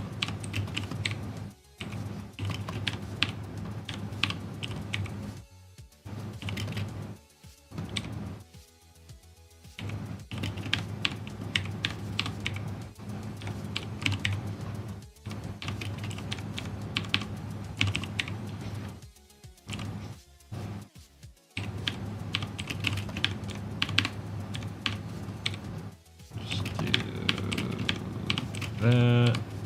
Then for that, we'll curly ear back a touch.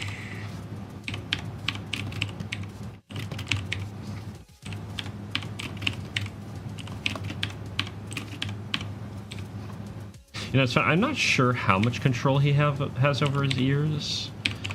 Like how much articulation he should have. I don't think it's much. He can push his ears back. But I don't think he can like really like rotate them around in any significant way. They aren't like a tail where, you know, a tail has articulation all throughout its structure. Just really kind of crazy when you think about it. Like just how actively, like how actionable like a cat's tail is, you know? Like I really wonder, like, it's got to be tendons, right? It's got to be like a series of tendons that it's able to utilize in order to actuate certain things. Shallow muscles? Is that what it is? It's some kind of like muscle structure throughout.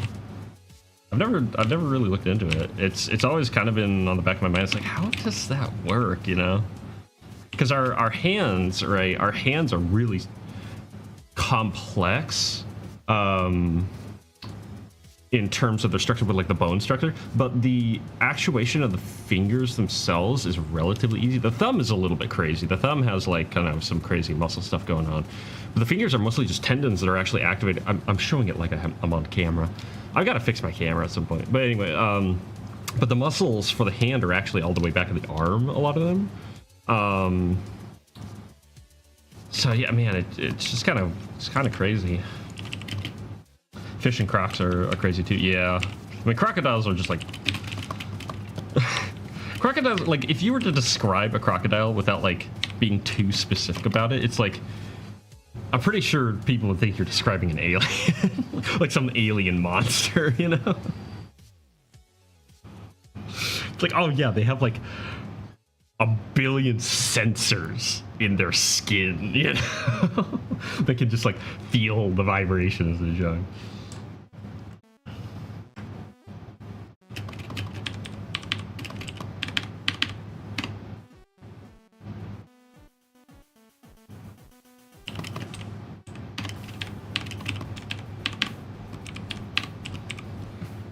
Part of me wants to have his ears kind of push down here.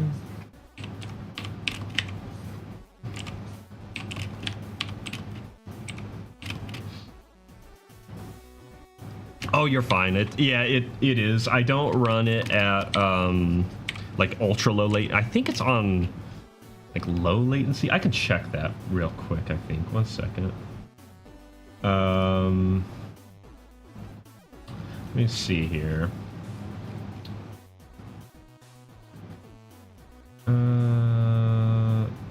No, I guess I would have to check it afterwards. I think there's a way to check it, but oh, here it is, stream settings. Oh, it's on normal latency. Okay, that's interesting. What's this one on? Yeah, this one's on normal latency as well. So, yeah. I'm just a little bit worried about like lag and stuff like that, so I just keep it on normal latency.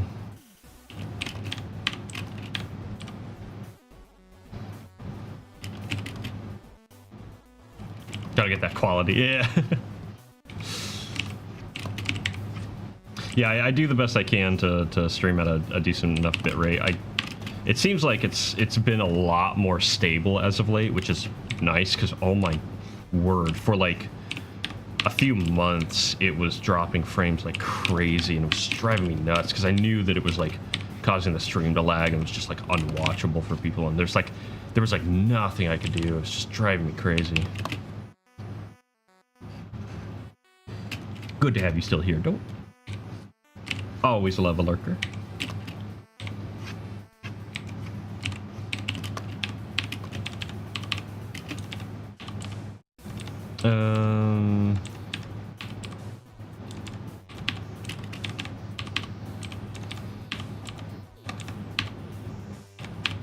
Right. Kind of curl this up a bit more to make that transition a bit better.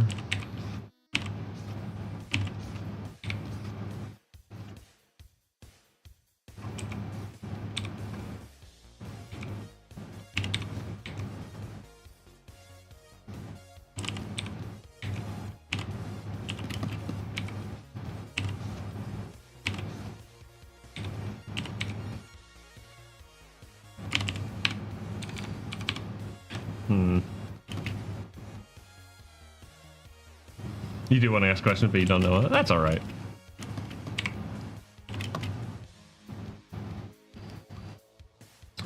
But yeah, I'm just glad I can finally actually get a stable hit rate. So like all of my settings, I'm like, don't touch anything. Don't even update OBS until something breaks. Like, it's working.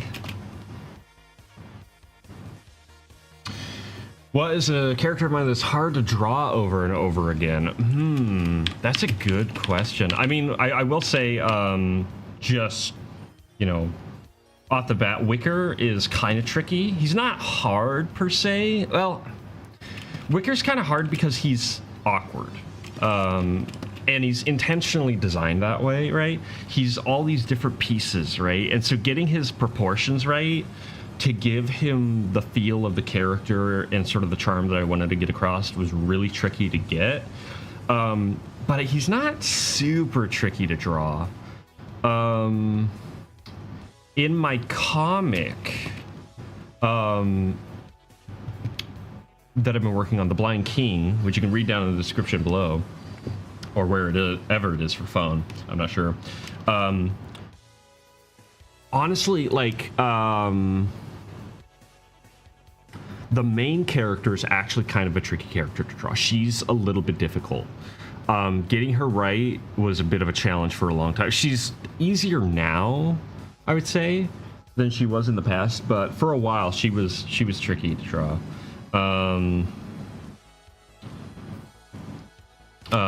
But generally speaking, I'm trying to think if there's a character I really struggled to draw for a long time. Typically, like, I try to like make characters easy for me to draw, like in their design. I try not to make a difficult character to draw, because I'm like, well, I'm gonna be drawing them over and over again.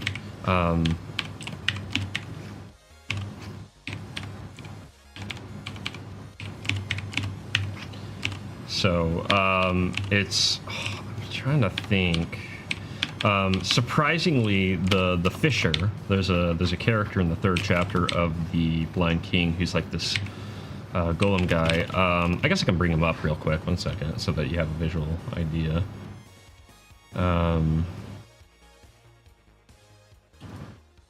Let's go here, Lincoln comic. I think I have just some concept art of him somewhere.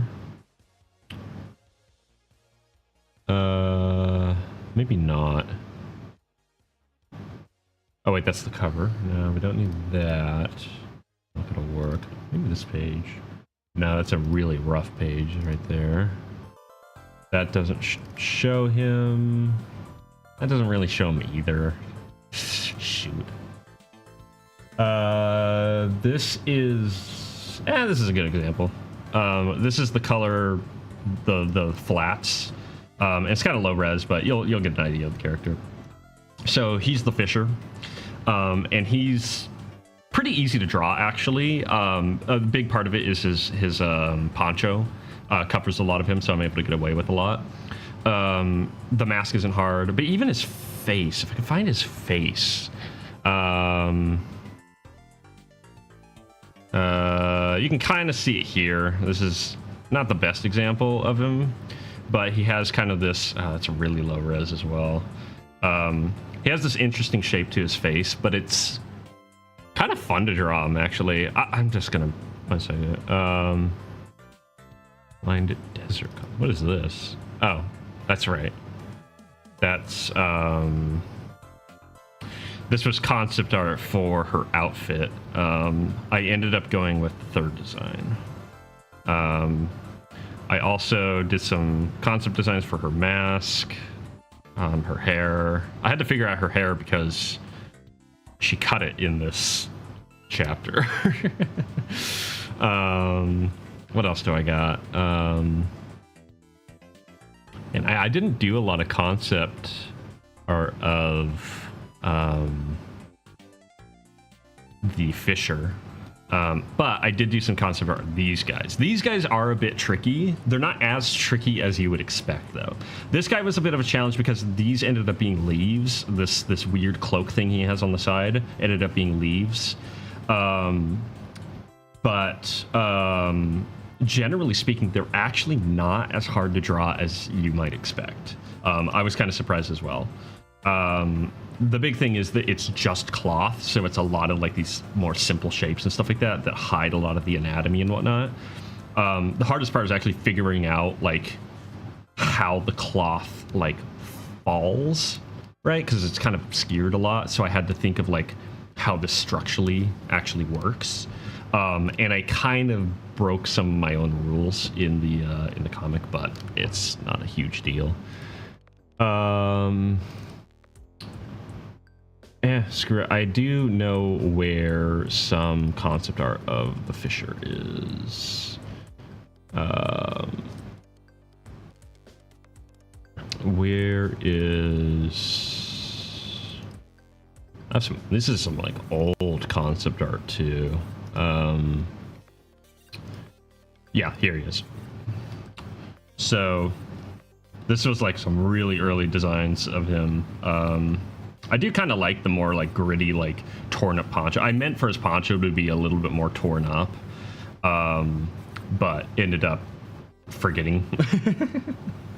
But man, it's so funny looking at my old line work and just how much better I've gotten with that. Because this is pretty sloppy. It gave it some character, but it was too like ambiguous to really sell the design and whatnot. Good practice though. But yeah, so yeah, I'm not sure. I'm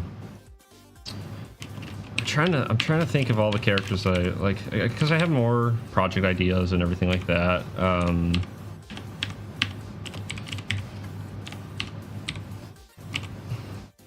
I mean, truth be told, the thing about it is a lot of my characters now I designed a long time ago, back when I was kind of a worse artist, which probably means I need to touch up some of their designs. But I'm actually gonna hold on. Let me redo this. But essentially, I've been working on that comic for so long that like a lot of those designs now are kind of outdated, which means like they aren't very difficult to draw. They're relatively easy to draw. Yeah, generally speaking, for me, a design is rarely like hard to draw. It's mostly just tedious.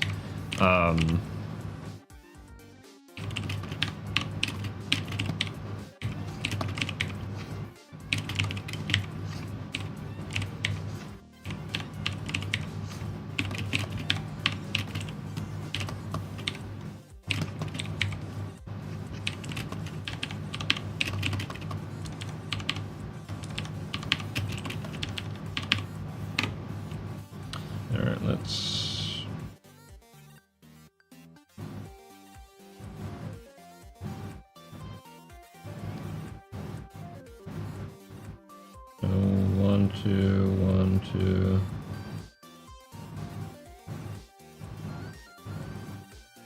2. Maybe I'll keep that on a third. For the sake of simplicity.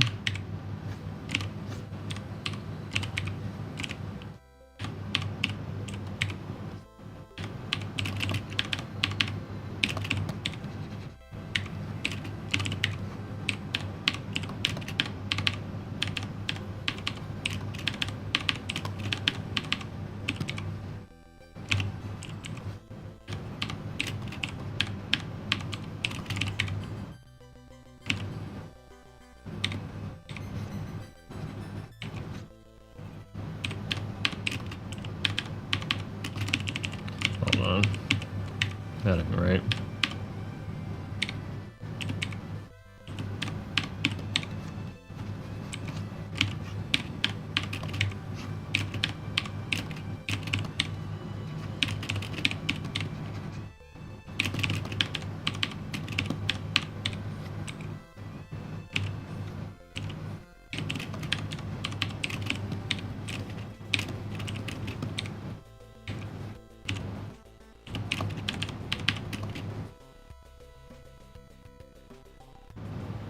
Skeleton character with a hood. Yeah, skeletons can be hard.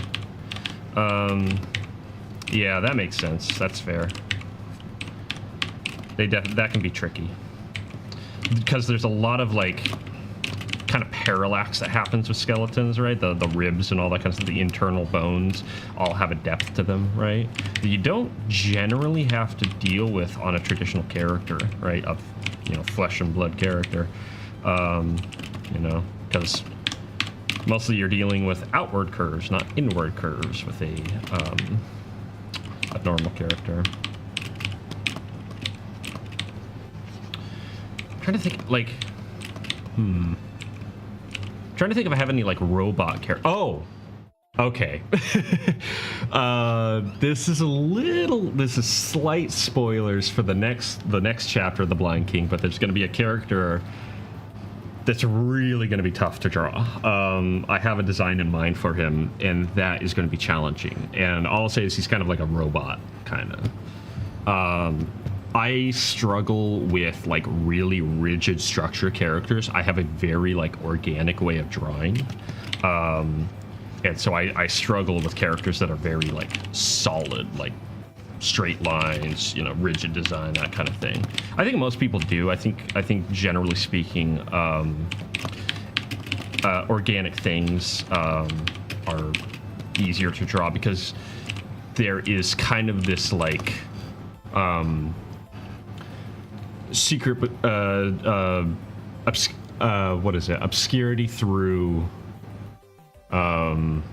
ambiguity, I guess, where, like, you know, when someone has skin, it's like putting a sheet over the structure, right?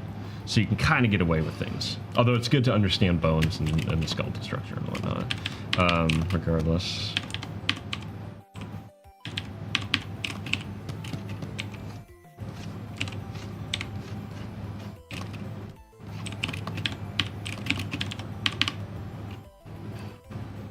Rigid things can be hard to make it look right. Yeah, like, a good one is like cars and stuff like that. Did I end up finishing the Hamptons figure drawing? No, I didn't. It's a million times a no effect, yeah. To restart it a million times. It's something I really do want to get back to because it is such a good read. For anyone who's wondering, there's a book out there called Hampton's Figure Drawing, Design and Invention or something like that. If you just look up Hampton's Figure Drawing, it's a very good read if you want a good starting point for the basics of figure drawing and designing the form, right? It has really good fundamentals in it. Great practice. It kind of was one of those secret weapons I had that really unlocked things for me. A friend of mine showed me. So I do really want to, I've been meaning to go through it in its entirety. Honestly, that would be great to get back to.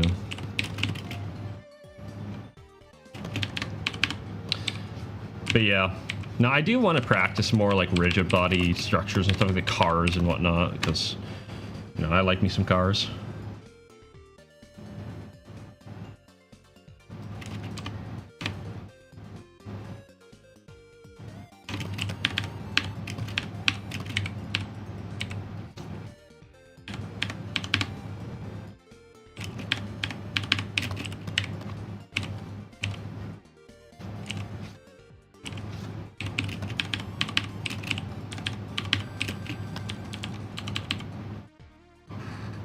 Think you plowed through it? Nice. Yeah, I mean, that'll, like, that's like an instant buff to your artistic ability. Gosh, I haven't said hi to Hinky in a long time. I'll have to reach out again. I'll have to reach out to everyone again. Also, I just realized it's you, Jim. It's just the Jim I know. So it's good to see you again.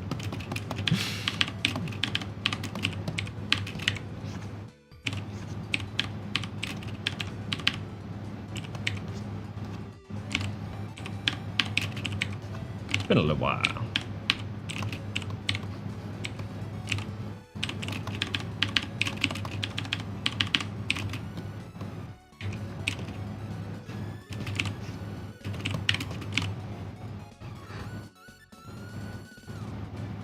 And then you go not study it. Yeah. It's kind of like the artistic version of Ronnie Coleman's quote. You know, the classic, everybody want to be a bodybuilder, but no one want to lift them heavy dang weights. Instead, it's everybody want to draw machines, but nobody want to pick up the pencil and draw.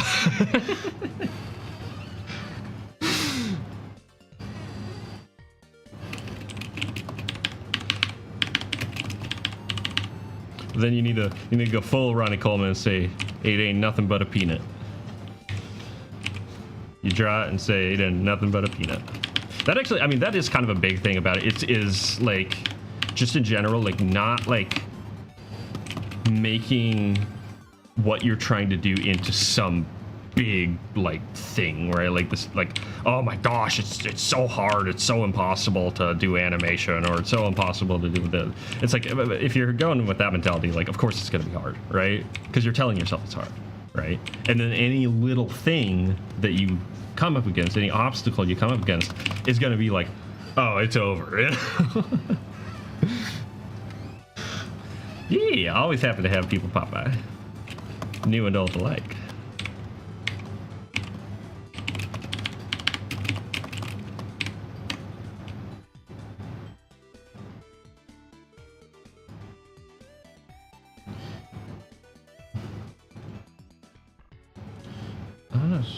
Can I? 1, 2, 1. Honestly, I might actually do this. I don't know how this is going to turn out.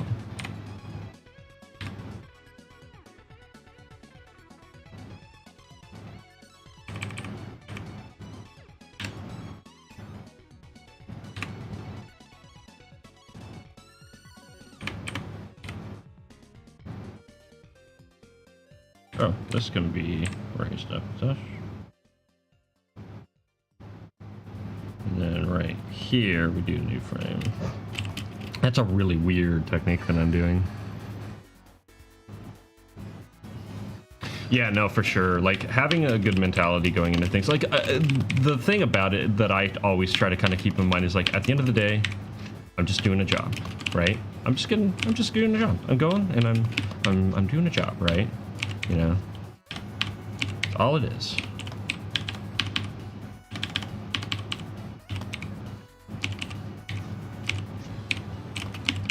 I'm actually gonna have it fall behind his coat.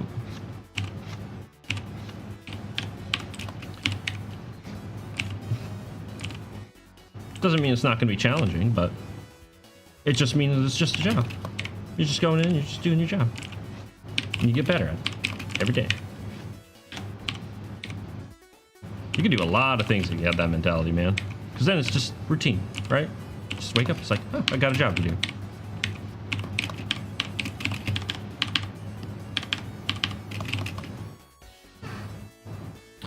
Hello, Guilty Gear.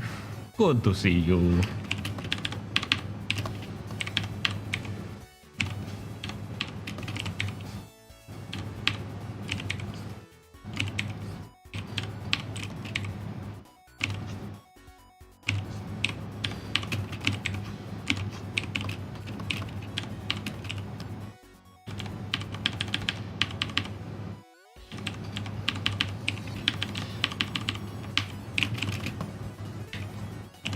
Let me just see if this motion is going to be correct. 1,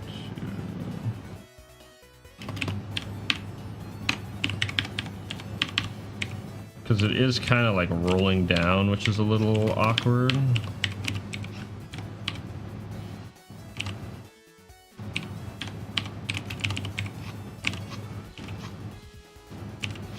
So I may need to kind of change it up a bit.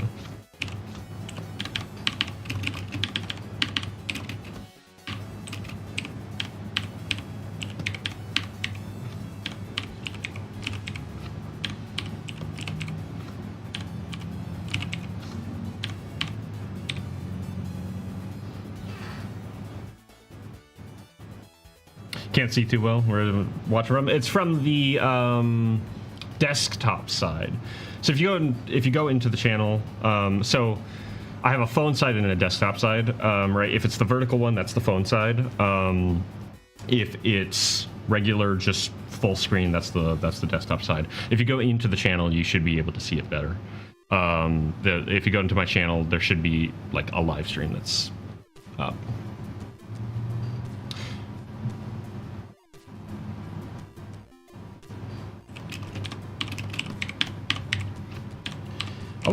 I wonder if I could set up a bot that's like, hey, want to try the other, like, on a phone, try this link, on desktop, do this link, and it would put it in chat, right, every now and again, just to be safe, because it seems like people on desktop, are being brought to the wrong link for some reason.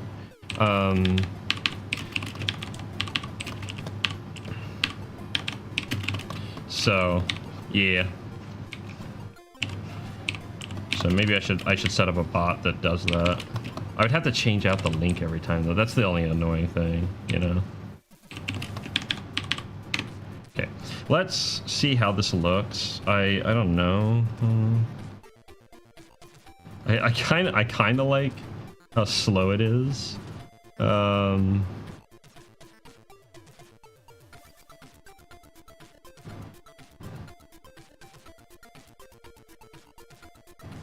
At the same time, it's kind of linear. I don't like that so much.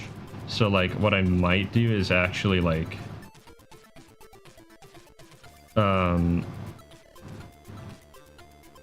change this frame.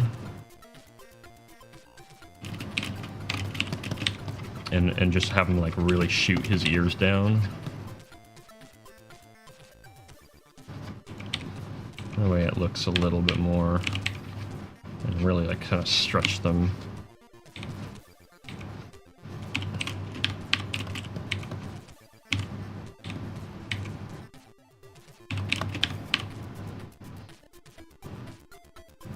Hello, welcome to the other side there, Jim.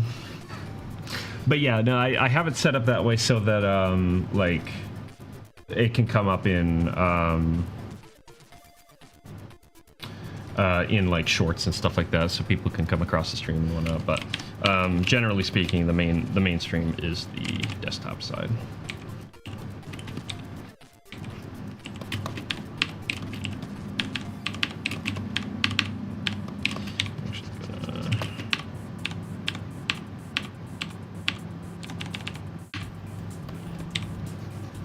Exaggerate this a touch more.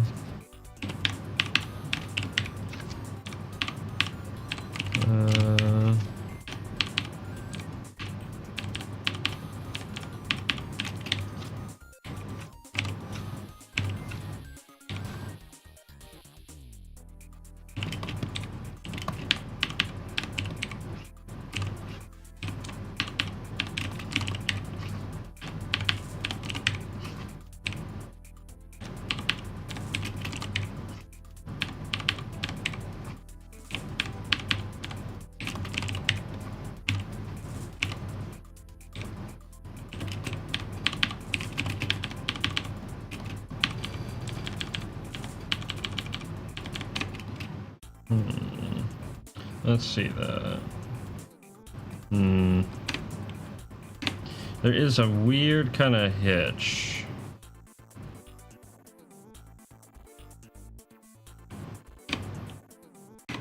Honestly, well,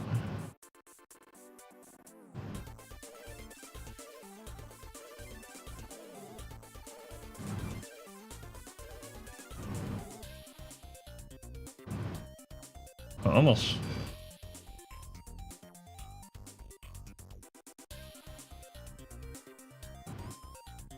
You know, let's delete this and it does put it on a third, and then there's the one, you know.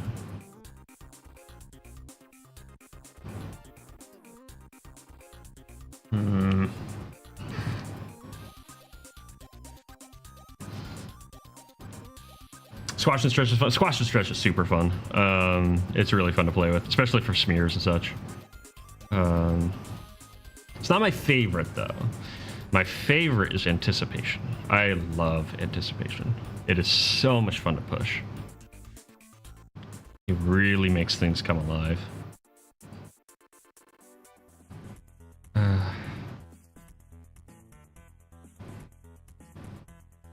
like actually tempted to like get rid of this frame. Let's do it. Let's really mess stuff up here.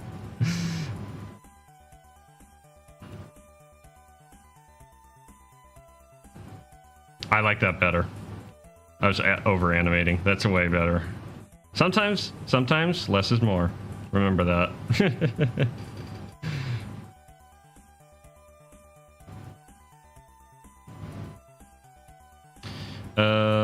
But I still have this little problem. I wonder if I can... I don't need this on a third, do I? No, I don't need this on a third.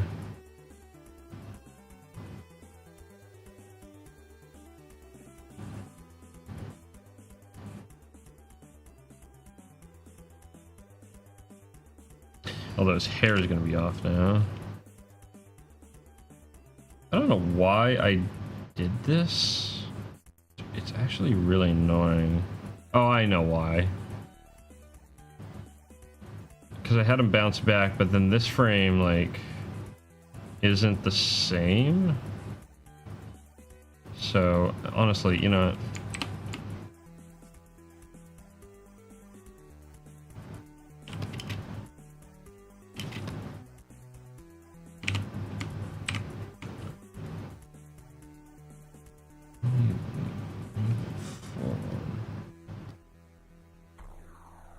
Oh wait, that's the wrong way.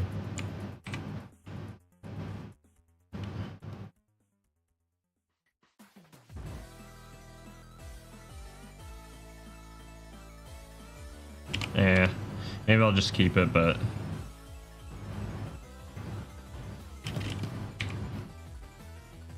Ooh, this is groovy. Keep it simple, sucker? Yeah.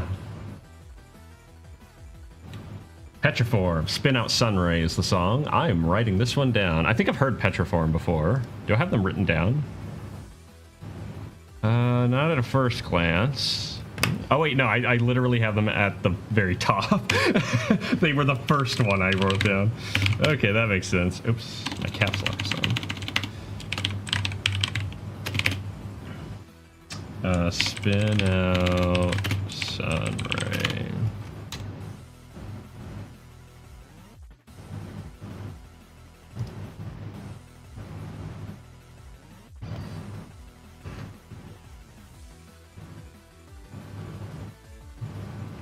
Got my bachelor's before realizing I didn't have to be in debt with how accessible learning is these days. Yeah. Thankfully, I avoided the debt trap, but yeah. Learning is super accessible now.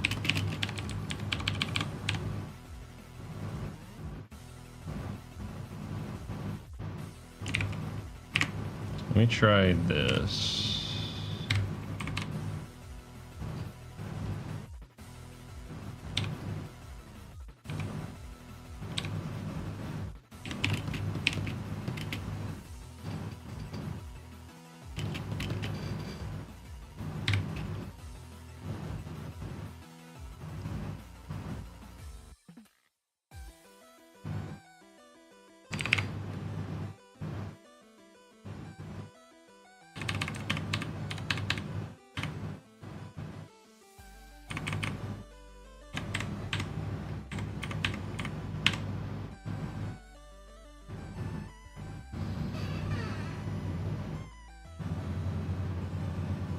Ooh, parrots.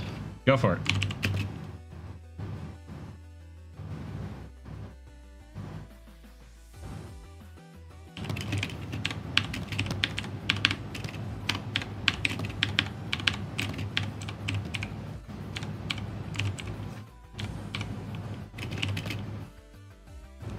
Had to check Chiptune FM for the song. Yeah, no, this is a really good song. Spin Out Sunray by Petriform. I wrote it down as well. By the way, that reminds me, if you guys are interested in the music, I'm listening to what Guilty Gear had pointed out. It's Chiptune FM.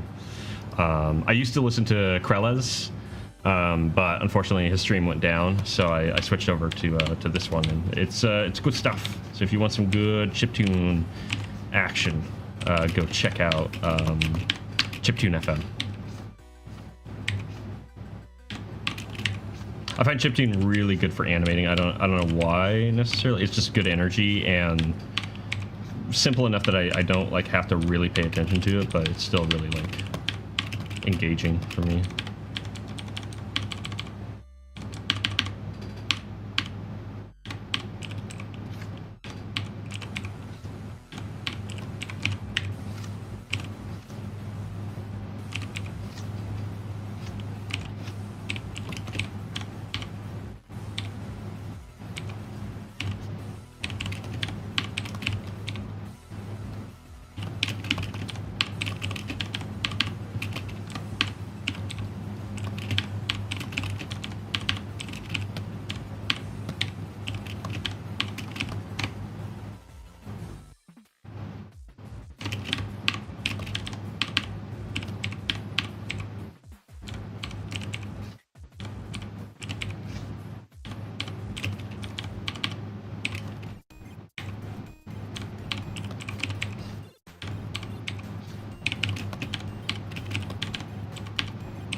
The only other thing is that his ear would technically go not off to the side like that, but I don't think it will be a big deal.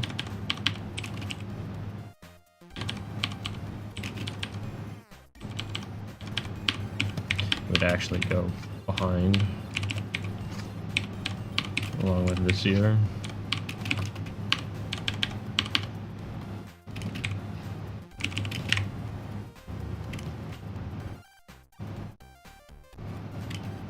Catch you later, Jim. Thanks for stopping by again, man. It's good catching up. And yeah, need to get back on that Hampton stuff. So, hope to see some stuff from you again soon. Have a good one, man.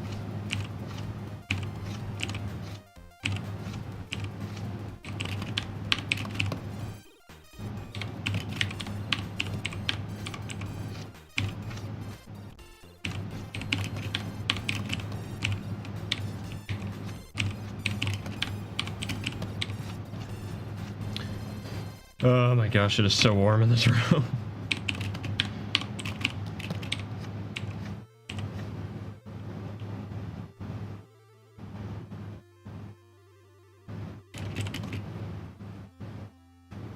Favorite parrot is a Spix's macaw, a formerly extinct in the wild species that lives in the Caatinga. I don't know how to pronounce that. Preferring to eat cactus meat, tree bark, and palm nuts, as well as fruits. In the Caatinga. Whereabouts is that? See, because I know species of parrots spread a couple of continents, if I'm remembering correctly. I don't fully remember. It's been a little while. But I believe, if I'm not mistaken, there are African parrots and South American parrots. I believe.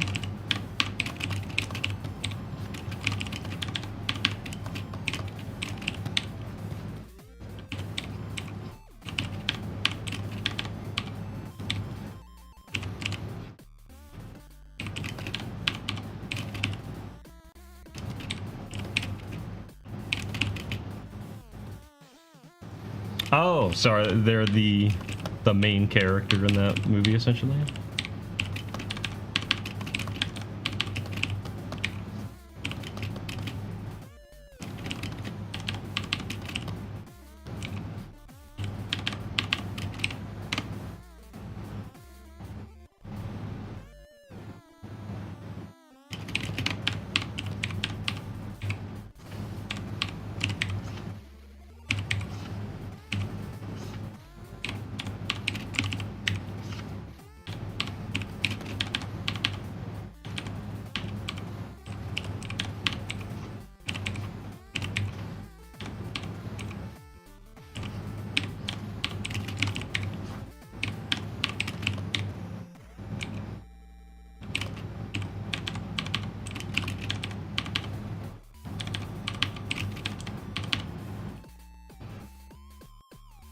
Northeastern Brazil, and it's a dry forest. A dry forest, interesting.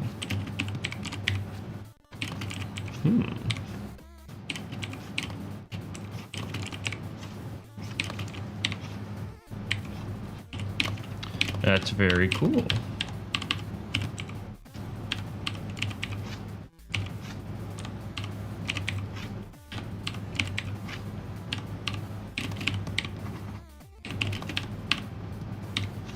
Yeah, it's funny. I watch. There's a channel I watch every now and again called Clint's Reptiles, I think. And he covers a lot more than just reptiles. But he took a trip down to, it was South America, and I want to say it was Brazil. I want to say he was in the Amazon, I think. And holy moly, man, they have some freaky bugs down there. They aren't from the Amazon like it's shown in Rio too. Yeah, that's funny.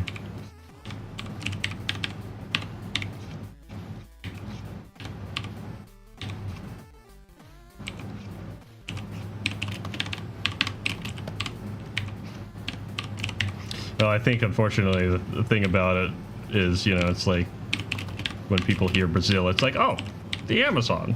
You know, Brazil is only the Amazon, right? Which, to be fair, the Amazon's freaking huge, but so is Brazil. Brazil is very big. There's a lot. Heck, South America in general has like an absurd amount of geographical diversity. Like, it's kind of unbelievable. I think it's Colombia has the most diverse ecological systems in it or something like that. It's like insane.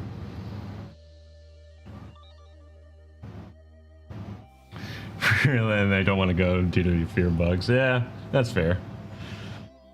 Oh, don't apologize. I always appreciate when people share stuff and whatnot. Just like it's one thing to be obnoxious. It's another thing to just be chatting and sharing stuff, and that's exactly what you do, which is great. So don't feel like you're being obnoxious. What type of music do I like? Well, chiptune, if you can't tell. Truth be told, the main reason I listen to primarily chiptune on this channel, like on my streams and stuff like that, isn't necessarily like because I listen to it all the time. It's because it's really easy to put on. I know it's going to be good like 99% of the time, and I don't have to worry about like the stream being stopped. You know, I don't have to worry about like, in theory, demonetization, but I'm not monetized anyway, so I don't care about that anyway.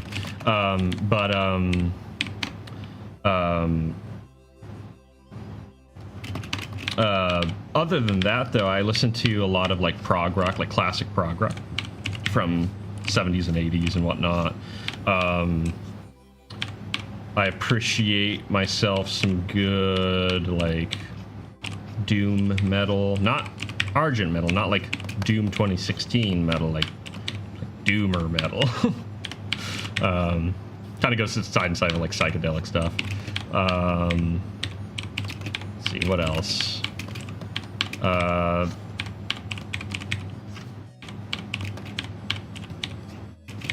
I'll say that's a lot of what I've been listening to. You know, I'll listen to just about anything if it's good. I can appreciate good like drum and bass. I can appreciate good folk, right? I don't care for country, at least modern country. Older country, like oh gosh, what's his name? He did Amos Moses. That stuff's fun, but that's like country funk. That's like Cajun funk. It's kind of different. Can't remember his name though. Doggone it. Yeah, that's the problem. Guilty. Like I so want to listen. Like, doggone man. Like what I would love to do is I have a collection of records, right? Of like classic rock and like Isotomita or which Isotomita is another one that I like to listen to. He's a Japanese composer from like the 60s. He did a lot of film and TV. If you've ever seen like the Zatoichi movies, which are like these really cool samurai movies, The Blind Swordsman, really classic. He did some work on some of them, I think, or something like that, or maybe all of them. I don't know about all of them, but some of them at least. But he has some really cool albums of romantic era music, or what a lot of people call classical music, right? Like orchestral and whatnot. But done with synthesizers and like old school, like 60s, you know, big old, you know, almost the size of a room type synthesizers, you know, the really cool stuff.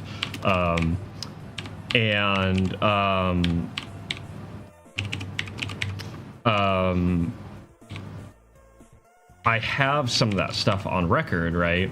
But I basically can't just listen to my records on stream, as much as I would love to.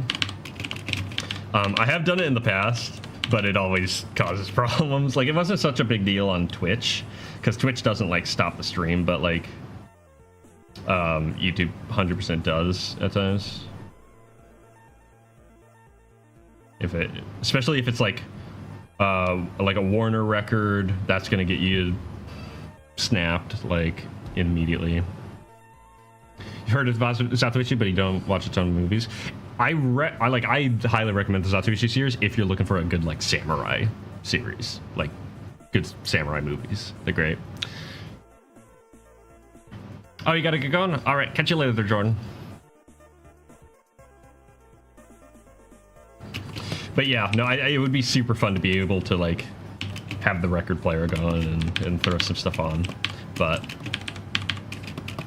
can't do that. It's all too old, and I don't buy modern stuff on vinyl. I don't really see the point for myself. The reason I collect vinyls is because I listen to a lot of older music, and so it's kind of novel to collect it in the original format, you know.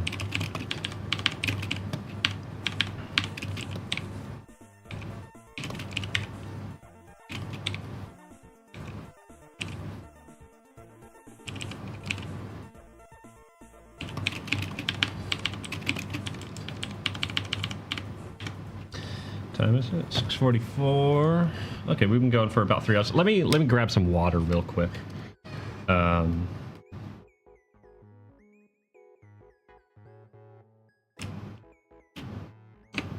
right, I'll be right back.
All right, let's go ahead and see this through. I'll probably call it a night after I finish this up here.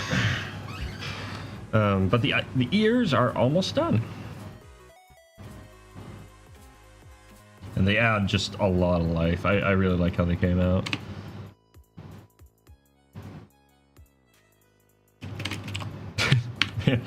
Such flattering frames. Really bringing out his best side.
This is why we don't judge individual frames. Exactly.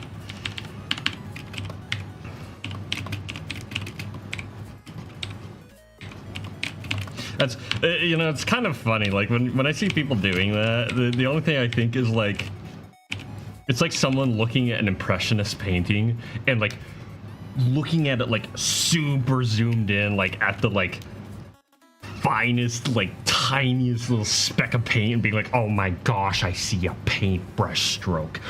Oh, it's horrible. It's like, brother, step back like 20 feet. You're gonna be amazed. It's kind of what it feels like, honestly. It's about the motion. The animation isn't the art of pretty pictures. It's the art of beautiful motion. Please, for the love of all that's good, please appreciate the art form. Or at the very least, if that's not your thing, then just like admit that. That's fine too. If you're like, yeah, I don't really care about animation, then hey, more power to you, bud.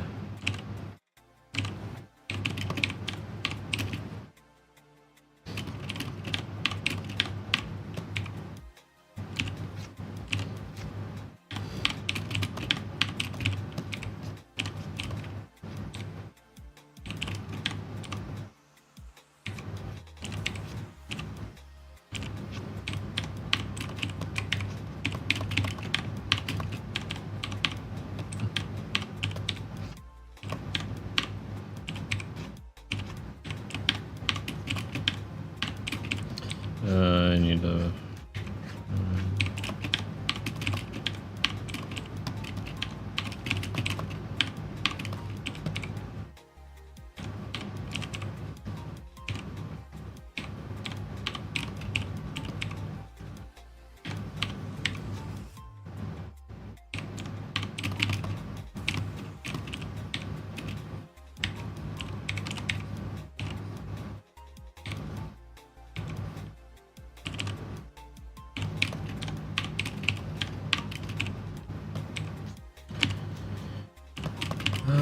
I don't know if this is gonna work. It might. I might have to rework this frame.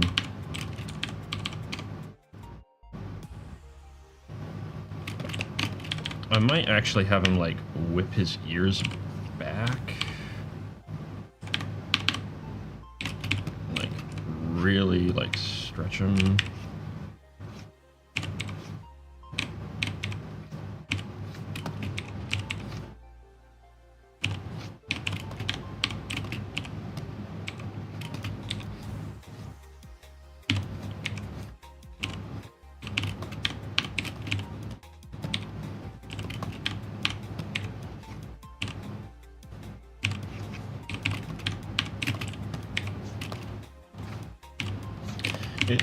It's really fun when you have like little extra bits on a character for expression, right? Because you can add so much energy, especially when it's like a long set of ears or something like that.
How do I want to have them settle down?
He immediately whips forward and or back rather, and now I gotta like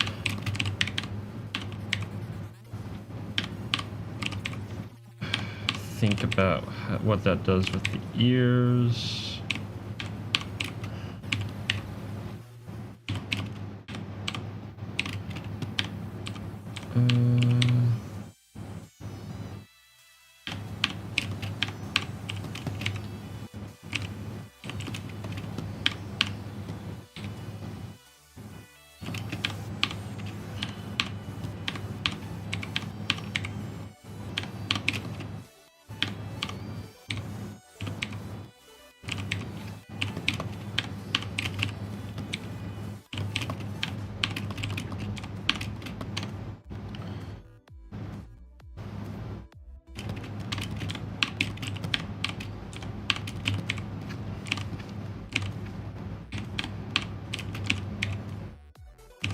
Um,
we'll see if this works. This is pretty extreme motion, but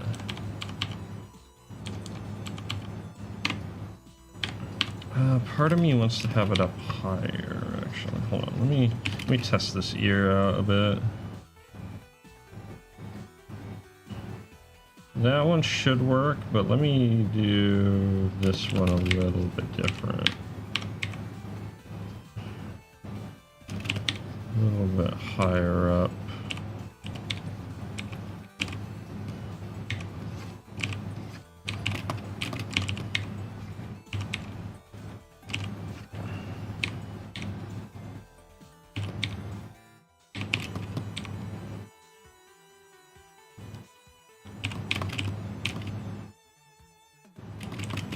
Try that. And we're just gonna sync it up to the threes.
Nah, not that much.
All right, just a handful more.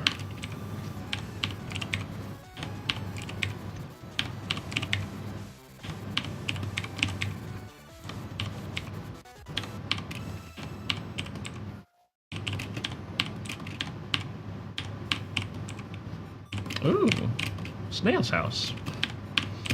I know this song.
Little blue heron character. Oh.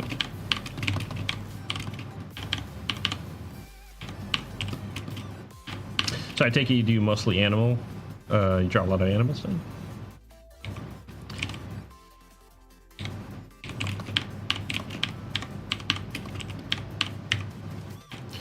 Because that's one thing that I never really did a lot of. Animal studies. It's good to do studies of them. There's a lot to learn from them. Heck, I probably should do quadrupedal, like walk cycle studies and stuff like that. That stuff's really good to do because it shows a good sense of diversity in a portfolio. So one of these days, I don't know. Never been terribly inspired by animal characters, at least in the traditional sense. One of these days, anyway.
That's not quite right.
Let's do one more here.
Okay, so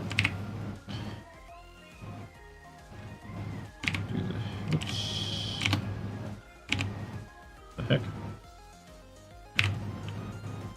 Come on, and that. All right, so let's see how this turned out.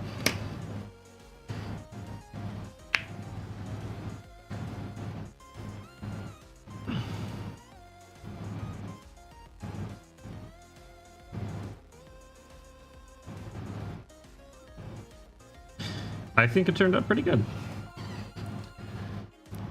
Oh. All right, so Grem is done. The last thing is to do like the little confetti from his hands, basically. But as far as the character animation goes, Grem is done. I guess the only last thing for him is to like clean up the lines and stuff like that to make them connect. But I will worry about that later. For now, his ears and everything is done, and I actually really like how they turned out.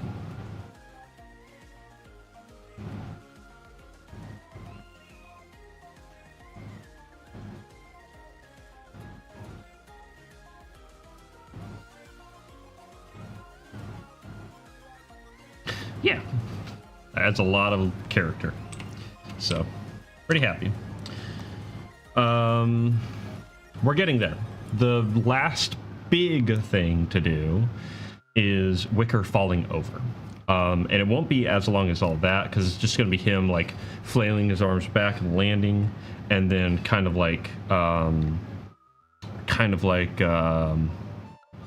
just sitting there looking at Grem, right? So it's one last sort of action. Hopefully it shouldn't take too long to do.